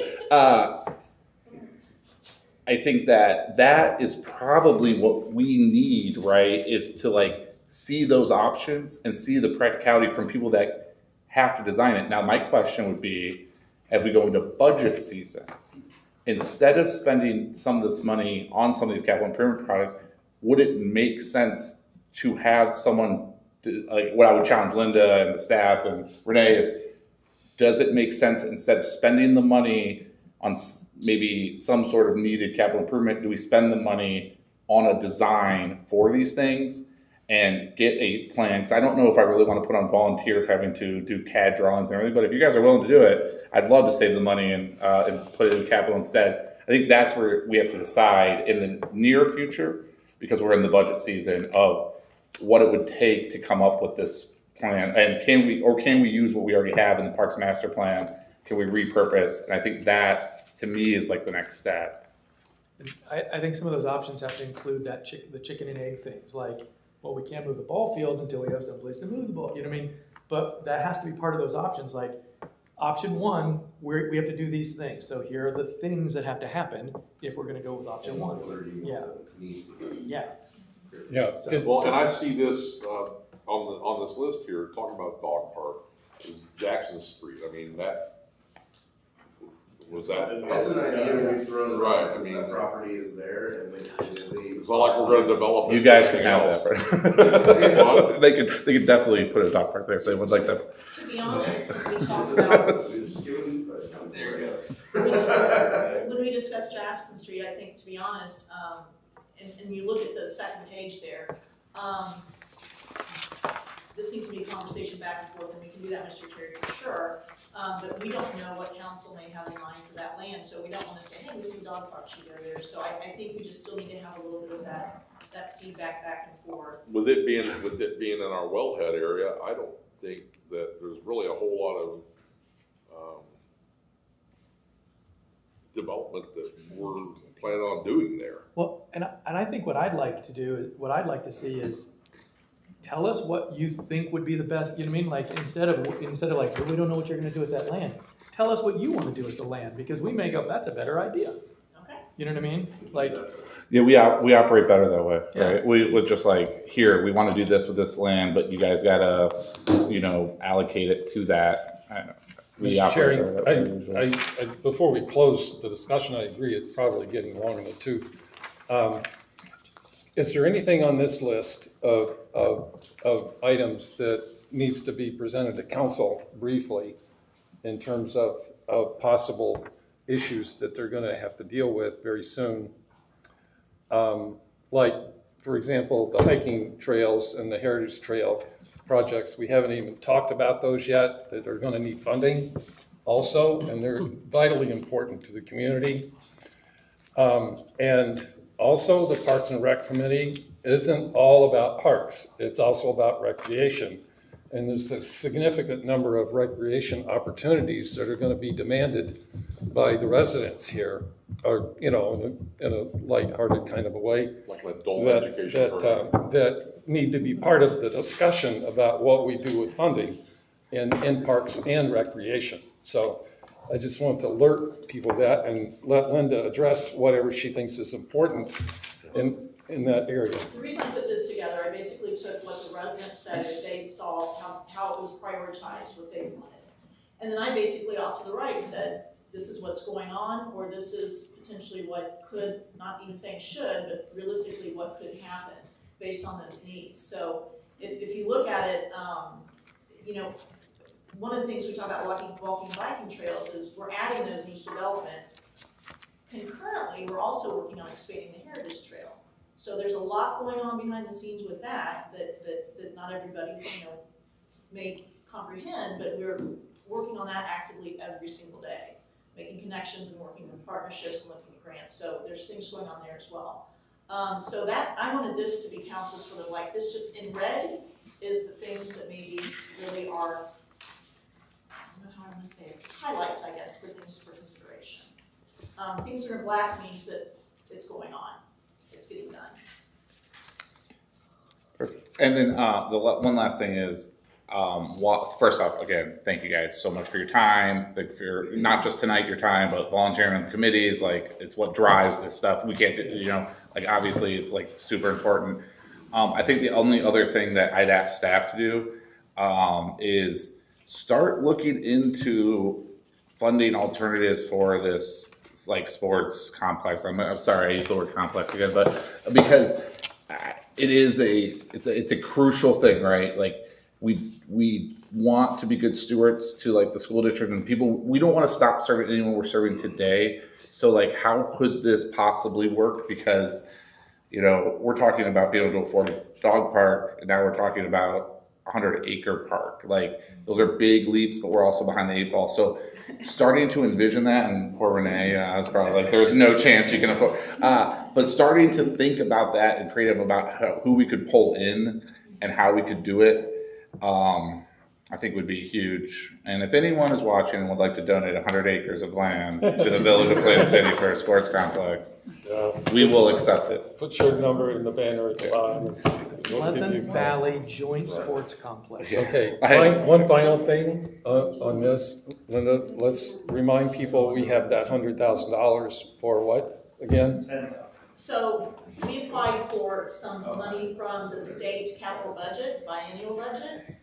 We were awarded $100,000, we applied for $850,000, but what we did find out through the process of networking with Metro Parks, Columbus Metro Parks was also awarded money, I believe it was $150,000, and they're chipping in $100,000 of their money, and they're going to be doing a complete feasibility study of getting the Heritage Trail through Plain City. Thank So you. they are spending their dollars on that because it is mentioned in Emergency Rapid 5. It's a huge priority to get the trail through Plain City. Connectivity to Union County, Madison County, everything, Metro Columbus, it's big. That $100,000 we now have has to be used for something on the Heritage Trail. It cannot be transferred to doing anything else. So that's just FYI. But we did get that $100,000 and we will be applying it to looking at some probably engineering studies and some things like that. So. Very cool. Thank you. Good work. Yep. Mr. Rucker specifically. In our discussions, we've often thought about, you know, we don't want to get rid of the pulling track because of how crucial it is to steam threshers, yet 51 weeks out of the year, it's there doing nothing. Are there any real ways to damage it, or can we make I don't know. I mean, I would suggest talk to someone from Steam Threshers about it. I mean, I honestly don't know if I don't know how you damage a dirt track, so. I mean, that's basically what I was looking at, right? Like, I would ask a bunch of firemen. Ask a bunch of firemen to see if they can hurt it. Yeah. You guys come out with heavy equipment. I saw them literally take a mud pit and drag it up and make it usable, which which means at the same time, somebody could probably take a forklift, or one of the tractors, lift those concrete barricades and put them somewhere else. Now we have an open spot in the middle that we could do something with 15 weeks out of the year, and you have a week to put it back together. Yeah, I wouldn't. Okay, so that is I don't, possible. to my knowledge, I wouldn't, Okay. like I said, yeah, if a bunch of firemen can't break it, I don't think anything can break it, so. Right. The only thing, it'd be very muddy for dogs, that's the only Yeah, that may bad. not be the best use. We're just trying to figure out. Oh, yeah. We're very constrained with it being where it is. But Yeah. if we don't destroy it, yet we allow it to change 50 weeks out of the year. Yeah, And put it back together for steam threshers, we've now satisfied everybody. True. And expanded potentially the possibilities of our discussions in our council meeting. In my layman's, to my layman's mind, I don't understand where it would be a problem. Okay. So. That helps a lot for our planning, so thank you. Awesome. All right, next piece of business, 2022 supplemental to include park inheritance. Yeah. I didn't even read to the next item. Goody. If I can. Recently, a pretty well-known member of the community passed away, Bob Converse. And as part of his will, he actually left $10,000 specifically for Pastime Park in memory of his daughter Connie, who had passed before him. So I have been in touch with the executor of his estate, and we talked about Bob and his passions, and one thing he really loved was nature. And so we're going to be doing a couple of projects. We've started on one of them. We're going to be creating a monarch way station in Pastime Park right along. If anybody's seen the big dirty open area where there used to be grasses and weeds, that is now going to be monarch way station. So we're going to have lots of native plants. It's going to be beautiful. And then we're also creating a rain garden. And the green space is kind of behind where the gravel campsites are. And the walking path, there's a very low spot there. And we have been trying to figure out how to remediate that, and we're going to, talking to a specialist in that, we're going to create a rain garden, possibly some might look like a dry creek bed, there'll be natives, some grasses, we're going to have a couple memorial benches, and we're going to make it very lovely in memory of Bob and his daughter Connie, so.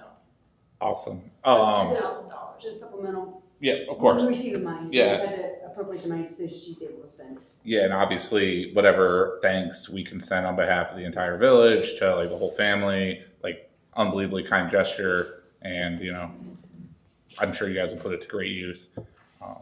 I doubt anyone will have a problem with accepting that, right? Yeah, So I'll bring it Monday before council. Okay. perfect. Awesome, that's great. Next order of business, information regarding recent passage of bond ordinance potential amendment. So what this is council passed probably 2 months ago, the bond ordinance to issue debt. Our bond council was reviewing some reports to the Madison County Auditor site. Basically what happens is that we have to, along with other jurisdictions in our county, have to pledge a certain amount of money just in case we as a village are unable to pay this debt, that we promise that we're going to pass a tax levy to put it on the residents, but the county auditor requires a 10 mil limit.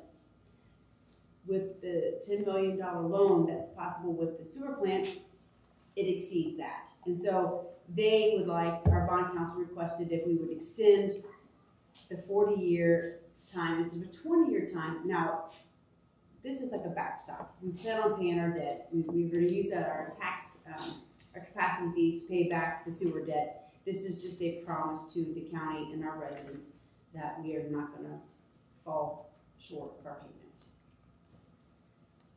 So It extends it from 20 years to 40 years. to 40 years that we Right. promise to pay it. So it reduces that millage that we're able to issue debt. Okay, we have the authorization for it was called a note thing before, but now it's being called a bond thing.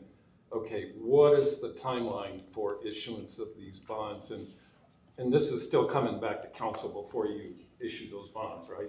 Monday night, we have, because we're issuing debt on September 15th. So the way I understand this, and please correct me if I'm wrong, the 10 mil rule is the amount of millage that we have the ability, along with other municipalities that may overlap with us, to go and kind of like claim as ours, right? And what they're saying is, what we're using right now is going for 20 years, and they're saying you need to say that that will be for 20 years. So it's not an increase. Right. It's not, you can't, it's literally against the law to increase past 10 mil. So like, that's the 10 mil law. And so what they're saying is you can only claim this much for this long. You're saying you want to use 20 years of your kind of capacity. We think you should use 40 just in case you don't repay it. Right. So if in 20 years we haven't repaid it, we can't take out Once the new payment debt. per year goes down. Yeah, we can't take out new debt because that new debt, we've already counted on that 10 mil. Right. I think that we learned this at that class. Okay. What I want to do is ask Is that generally right? questions Sorry, is that about generally right? Okay. investing $10 million in our existing facility when we're talking about an alternative plan to using our existing facility for wastewater treatment and for water sourcing. Okay, this $10 million becomes a $23.5 million obligation for the village. When you multiply the payments out times 40 years, it comes to 23. I think you're using the word 10 Okay. million instead of 10 You're million. thinking that we're gonna pay back, no, this is just as a collateral, this is Yeah. what it is, we are This- not yeah. borrowing money from the This county. is is millage, not million. So we're not going to issue the bonds then? I We're mean, gonna issue a $10 million debt. right, through that's what I'm notes, talking and about. the That notes that that we- becomes a $23.5 million debt when you figure out what it's going to cost to pay that $10 million off over 40 That years. depends on the interest rate, and And we, it does, and you mentioned the 5%. Okay, that's not my point. No, My this- point is investing that money into a wastewater treatment plant that's arguably, I don't know how long, if we go the district route, the water treatment district route, how long is that going to be? I mean, it's probably going to be at least 5 years before that would come online. But now we've invested $10 million in a facility we're only going to use for 5 years. So I would like to see what the likelihood is of using our existing facility with a much less investment Okay. in it, So- in that interim. You see what I'm saying? Yeah, so what this discussion is here.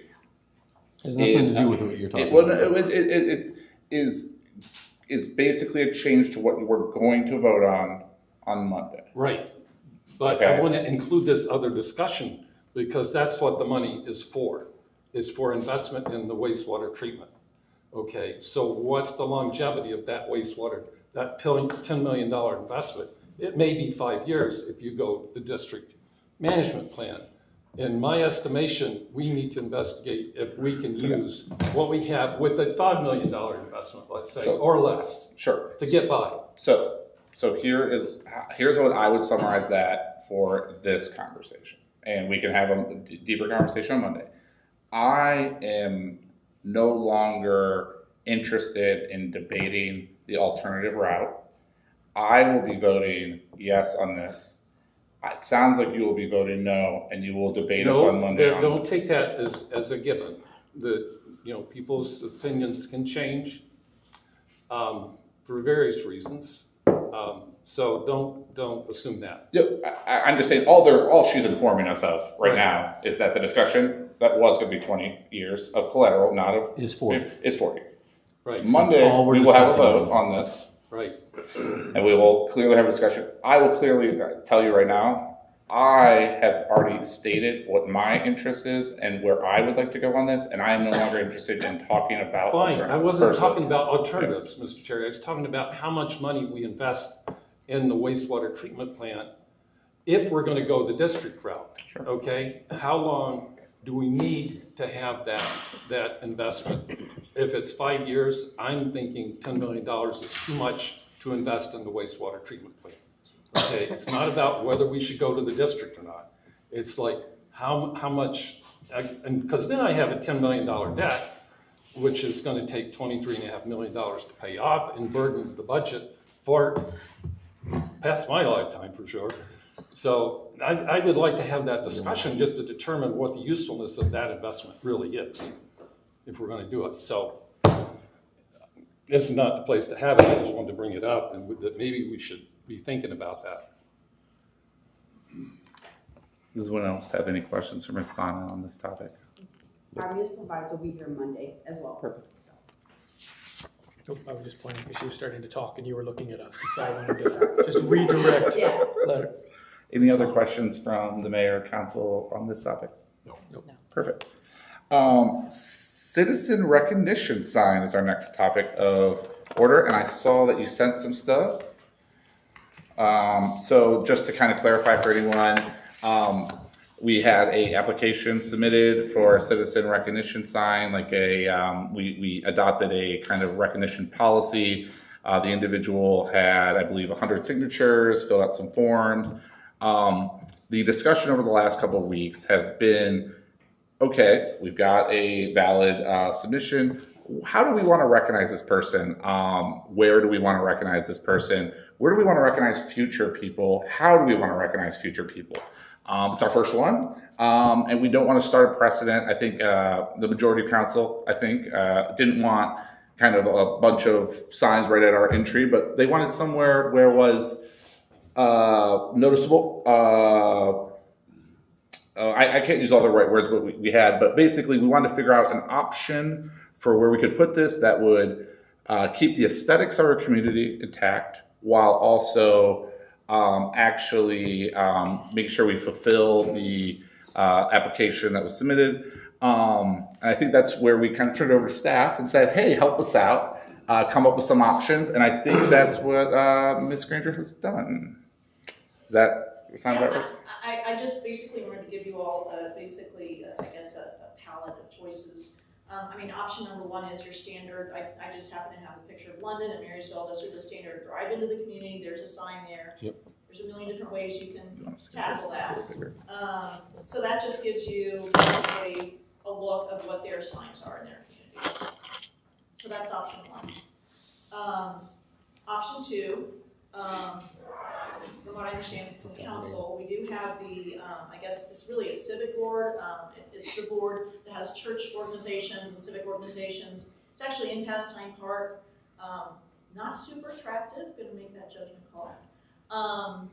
It's old, the signs are fairly faded. That is another location. And on the right-hand side, I just pulled that up as an example of something that's just more attractive. You could still do something with civic signs. You could also have signs honoring, recognizing your citizens, or you could have something similar to that, strictly, recognizing citizens. I don't know if council wants to keep that in Pastime Park at that location or shift locations, but that sort of gives you a visual of basically a more attractive signage. Won't be inexpensive, so option number one is definitely your least expensive route to go. Option number three could be, as we're going through rebranding, replacing the sign that's our slat sign that's at Route 42. You could replace it with something similar to this, and that again would be your citizen recognition could be there. It could also still house our special events. I know in the past we talked about electronic sign possibly there. I don't know if that's an option or not, but I just wanted to give you an example of what changing that sign up could look like. So I'm kind of just trying to give you guys a smorgasbord of different things to look at. What would you do? I don't know if what I would do would agree with what council wants to do. But that's what we want. Yeah, but that's what we were hoping for.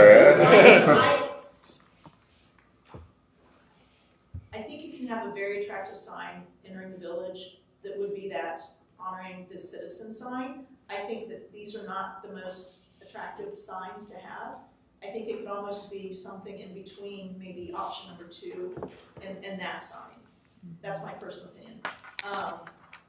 Like the Huron, Ohio sign, I think if you took that and you have a new logo and you had a citizen recognition sign there, I think that would be very attractive. I do That's like that. probably mine. Along with like other civic organizations, so like along with, Yeah, you. What I like about the Huron, Ohio sign compared to our wooden frame is that it just in this picture alone it holds 12. We have 13 if I'm counting right, and it holds as many and it doesn't take up as much space, right? So I mean, look at all that unusable space around that sign. Well, to be honest, like the VFW has disbanded, there are entities on there that we probably need to go and get new signs from, to be honest. So, and then to have a section of that is, I kind of like that, London salutes our champions, you know what I mean? Like, that's kind of a neat, you know, to have a section where you could have, you know, maybe some rotating signs. Maybe we only have enough room for 3, and we have to figure out when we rotate those. The thing I really like about the Huron sign is that it's consistent. Yeah. Like, it's not like one size is huge and another one is small. Right.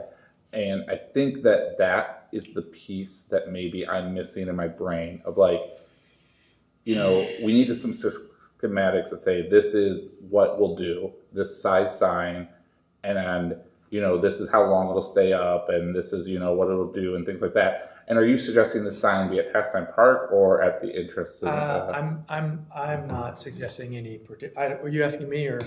Ms. Green. Yeah. I like Granger, applying thank you. in the community because I think it's obviously it's a little bit of bragging rights for that community. Yeah. You're honoring people, and they're typically people of note. So to me, it's kind of nice when you drive a community like, oh, I didn't know that person was from there. Mm-hmm. Yeah, I think we currently have 2. We have the one out by Scheiderer Farm on 161, and we have the one in We Pastime also Park. have one on 161, if Yeah. you come in from that way. I just saw, I know. Did they come back up? It's up. No, the 161 out, like off of, what's it? Well, coming the other way. Yeah. Schreider Farm, I think it was taken down and then with the Yeah. project. There's one there, I didn't know until. But on that one, on the one on 161 at Scheider Farms, and you, Ms. Lupton was there for the meeting, but they said that they were gonna put that back, and they were going to do it in a much better form than what was. Well, so maybe coordinate, Yes. and we should coordinate with what they're gonna do and mimic that, so it's consistent across. Hold on a second. Without Yeah, go. objection, can, Yeah. yep. I was just gonna kind of echo what the last 2 or 3 people said, before I had a chance to scream. Consistency and uniformity, right? When you talk about the sign that we have that's all these random things piecemeal together, it looks like random things piecemeal together. But if our signs entering from different places look the same, if the signs at each way station or wherever, each entrance to our town are the same shape, same size, same general look, that uniformity makes it look cleaner and nicer, and therefore makes our community look a little bit nicer. I hate to say it, but that's, I mean, although that's not our brand, like our logo, that is part of our brand. And so I think some of our branding style guides have to be, if we're gonna put your sign up, it's gotta be. It's gotta be this, Yeah. it's It's gotta gotta meet be these this size, specifications. it's gotta be, Mhm. you know, and unlike, Absolutely. It's gotta be unlike the metal, it's gotta London be champion raised. sign, you're not designing your own sign and handing it to us. Yeah, I mean- Well, we've got guidelines. And you can tell on the one we have now, it's not like that, right? And even on London's, it doesn't quite look as uniform as this like Huron one, where it's like, okay, this is the size, this is where it's gonna fit, this is the rotation, this is what it's gonna take to get on there.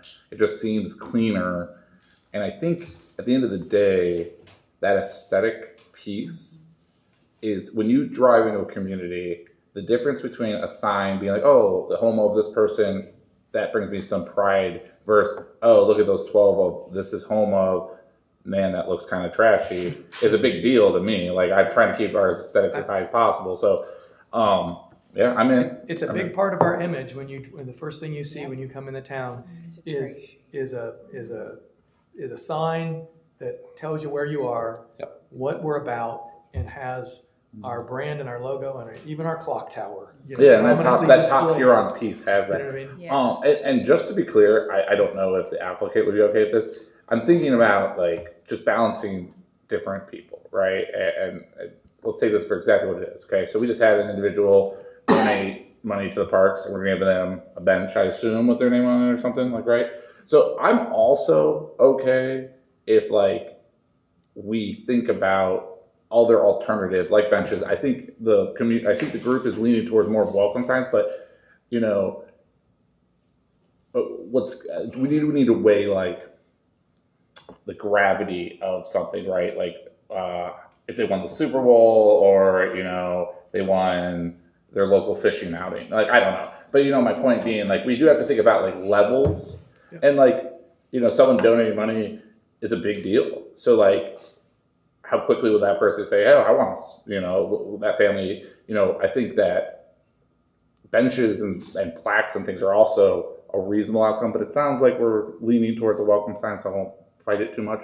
But We just have to think about that, because we're gonna have Well, probably more applicants as we grow. the thing with the welcome sign is that there's only limited space. We can't just keep expanding it and adding. So there will be, we'll have to figure out some way to make sure that if we're putting a I sign hope I'm up not on on there. council when I have to remove someone to add that- someone You know else. what I mean? That Well, no, if the there citizen has to saying be his some sort recognition's of- there, do we set a time frame? Yeah, your recognition goes on the main sign for a year or 2 years or whatever, and then we have a plaque that's set Like up. we take those and we Yeah. put them all And we somewhere. put them someplace else, or we put that plaque that's still someplace prominent, that's not on every entrance into the And city. I'm guessing that's probably how like the schools do it, right? Like your first 5 years out, like you're like prominently placed, and then you Yeah. get moved to the gym, and then you get moved to the cafeteria or whatever. So you're right, yeah. I mean, it's Then it's the art wing. infeasible The to art think wing. that Hey, I that would've started more in the art wing. that more great people aren't going to come from here, right? Yeah. We want to fill We are this going to out. have more great people, and we can't have an unlimited board that supports So- the hundreds of great people that are going to come from here,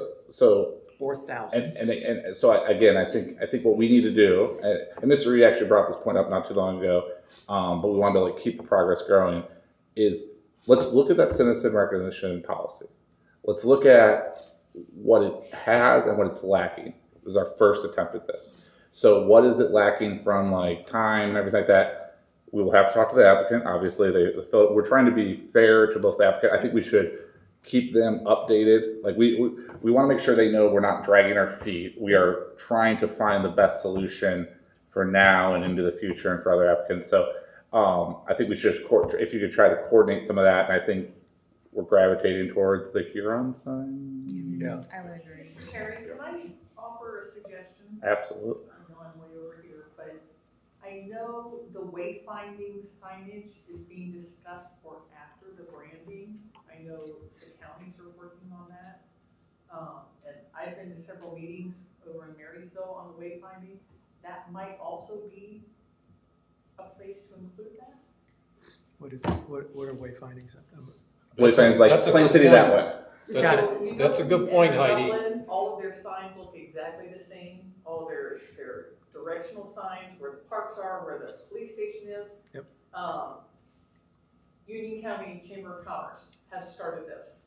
About a year ago, we actually went down to Hamilton, the city of Hamilton, as an example, and they've got phenomenal wayfinding signage. They're one of the first in the country that did this. And they are leading the charge on this. They brought us in on the discussions.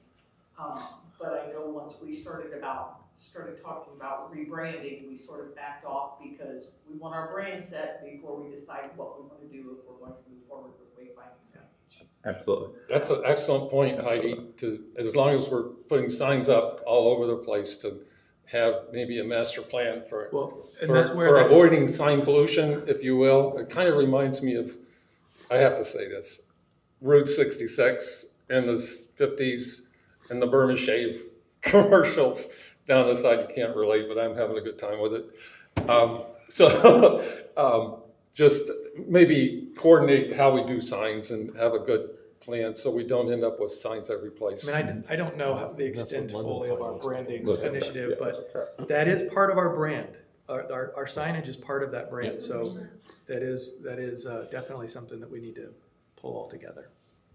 So I think we have a chairperson, Yep. a co-chairperson, and a second co-chairperson. I think we have 3 volunteers to figure out the signage, so. That was Tom. Terry pointed it to Tom. It's Tom, all right. He said he wasn't artistic. We're just gonna have like pieces of paper hung up everywhere, so, and they're all gonna have his name on them. All right, so we're still gonna make progress on that. I think, again, I think now you've got a little more, and maybe we clean up the timing, the size, the restrictions on the sign, and then I'm actually okay if the actual individual sign that gets hung, the applicant can design it as long as it fits our criteria. We have to establish some we're sort of gonna have to have criteria, some- sizes. Like we we have a certain neon criteria. green It's one got to and a be. red one and all different fonts. I mean, it's going to be our style guide. Yeah. Awesome. All right, and just as a reminder, we are skipping the alley closing. And the last update is the update on the streetscape options. And Ms. Sonnet, is this yours or is this Ms. Burrow? Well, it's both of ours. I mean, Okay. she's been working with them as well. There is no update. I mean, they broke it out on alternate plans, and that was what they wanted you guys to see, to make sure that you are in agreement with that, all the different alternates. And so that whenever they price it out, you guys understand it's not all priced together, and we gave already the go-ahead on that, so that they could get going. We do not have an estimate or price, on the project at this time. Okay, perfect. So looking at this picture, just help me understand. Base bid starts at, At the corner building, I think they call it the McCune building now, but the old Hoosier building, and it goes to the end of where the food pantry used to be, our walkway. okay, so before Lovejoy. Yep. Alternative 1 goes down through Pioneer Pizza. Correct. Alternate 2 goes to Lovejoy Plaza. Lovejoy Plaza, yep. Help me understand alternate 3 and 4. There's a water line that runs, that they want to bring across the main street to improve like the suppression for the buildings across the street, correct? Yes. I believe so, yeah. Yep. 4, Is water line as well.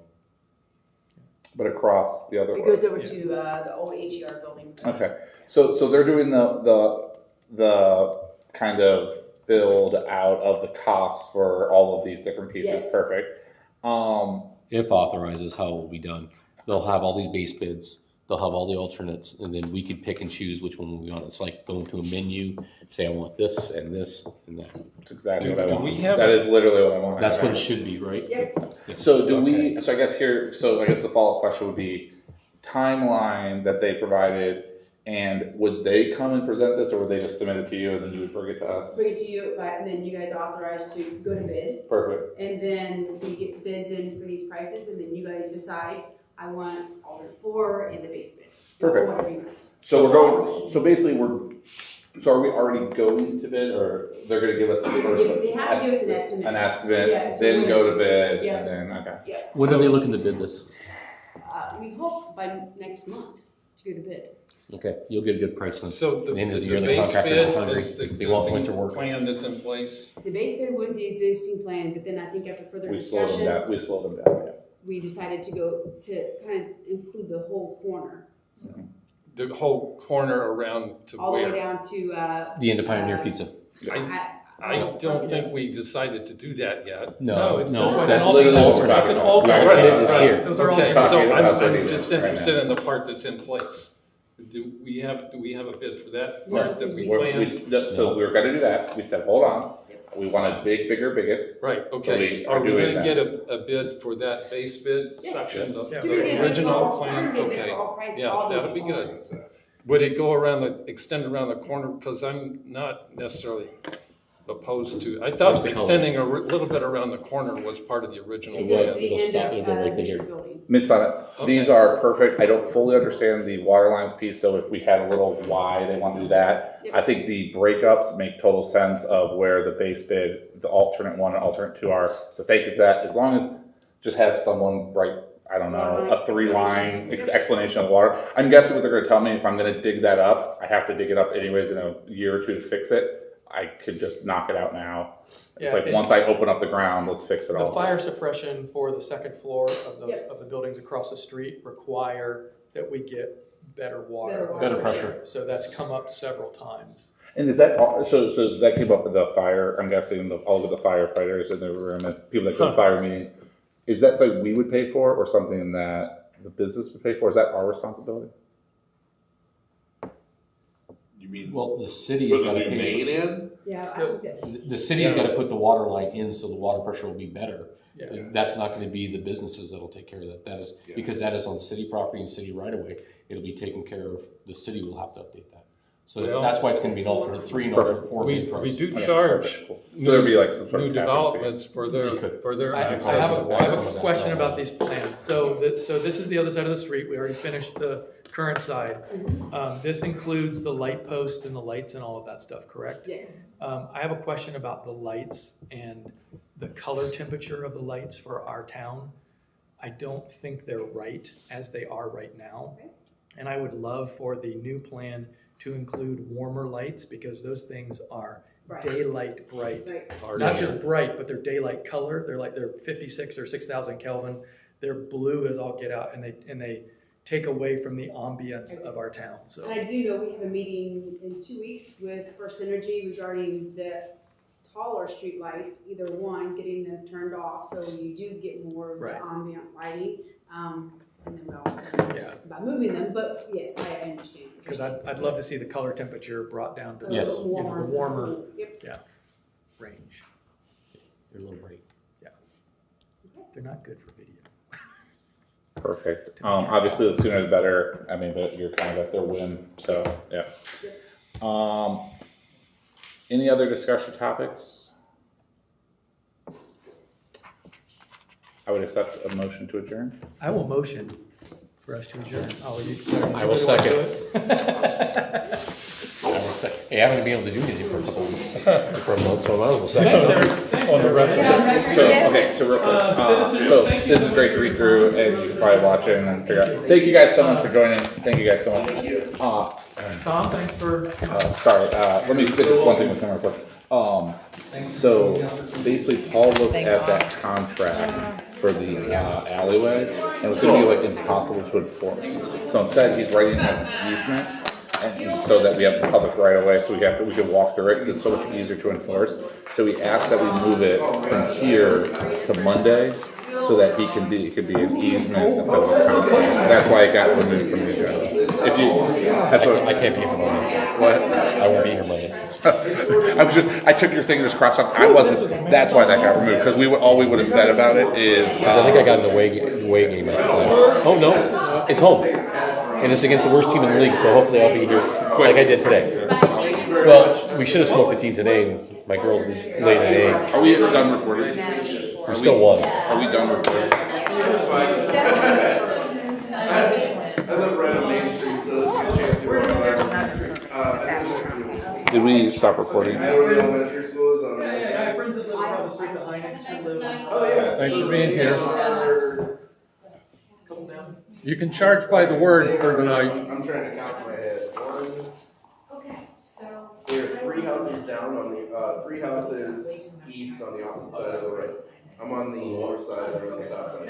But yeah, we're the first house, west of the old school, like literally right next to it. So there are investors. Alright. So yeah, if you walk by, say hi. Alright, I will. Eli, right? Yep. Alright, I'll forget it in 5 minutes. So there are people. So expected a June from you. You're coming back from what time? Where you go? Oh, yes, oh, no, whatever. I know. First was for basically ball field. Ball fields. And then all that drop ones. Yeah, we'll see. Yeah. So what I learned was. So like, who would we talk to? Yeah. Old news. Yeah, so I don't know if you start with this works. Or just start fresh after next council. Right. Just, you know, I might post the agenda, here's our agenda, you know, you can tune in here, but then like, then follow up on the 13th, we came in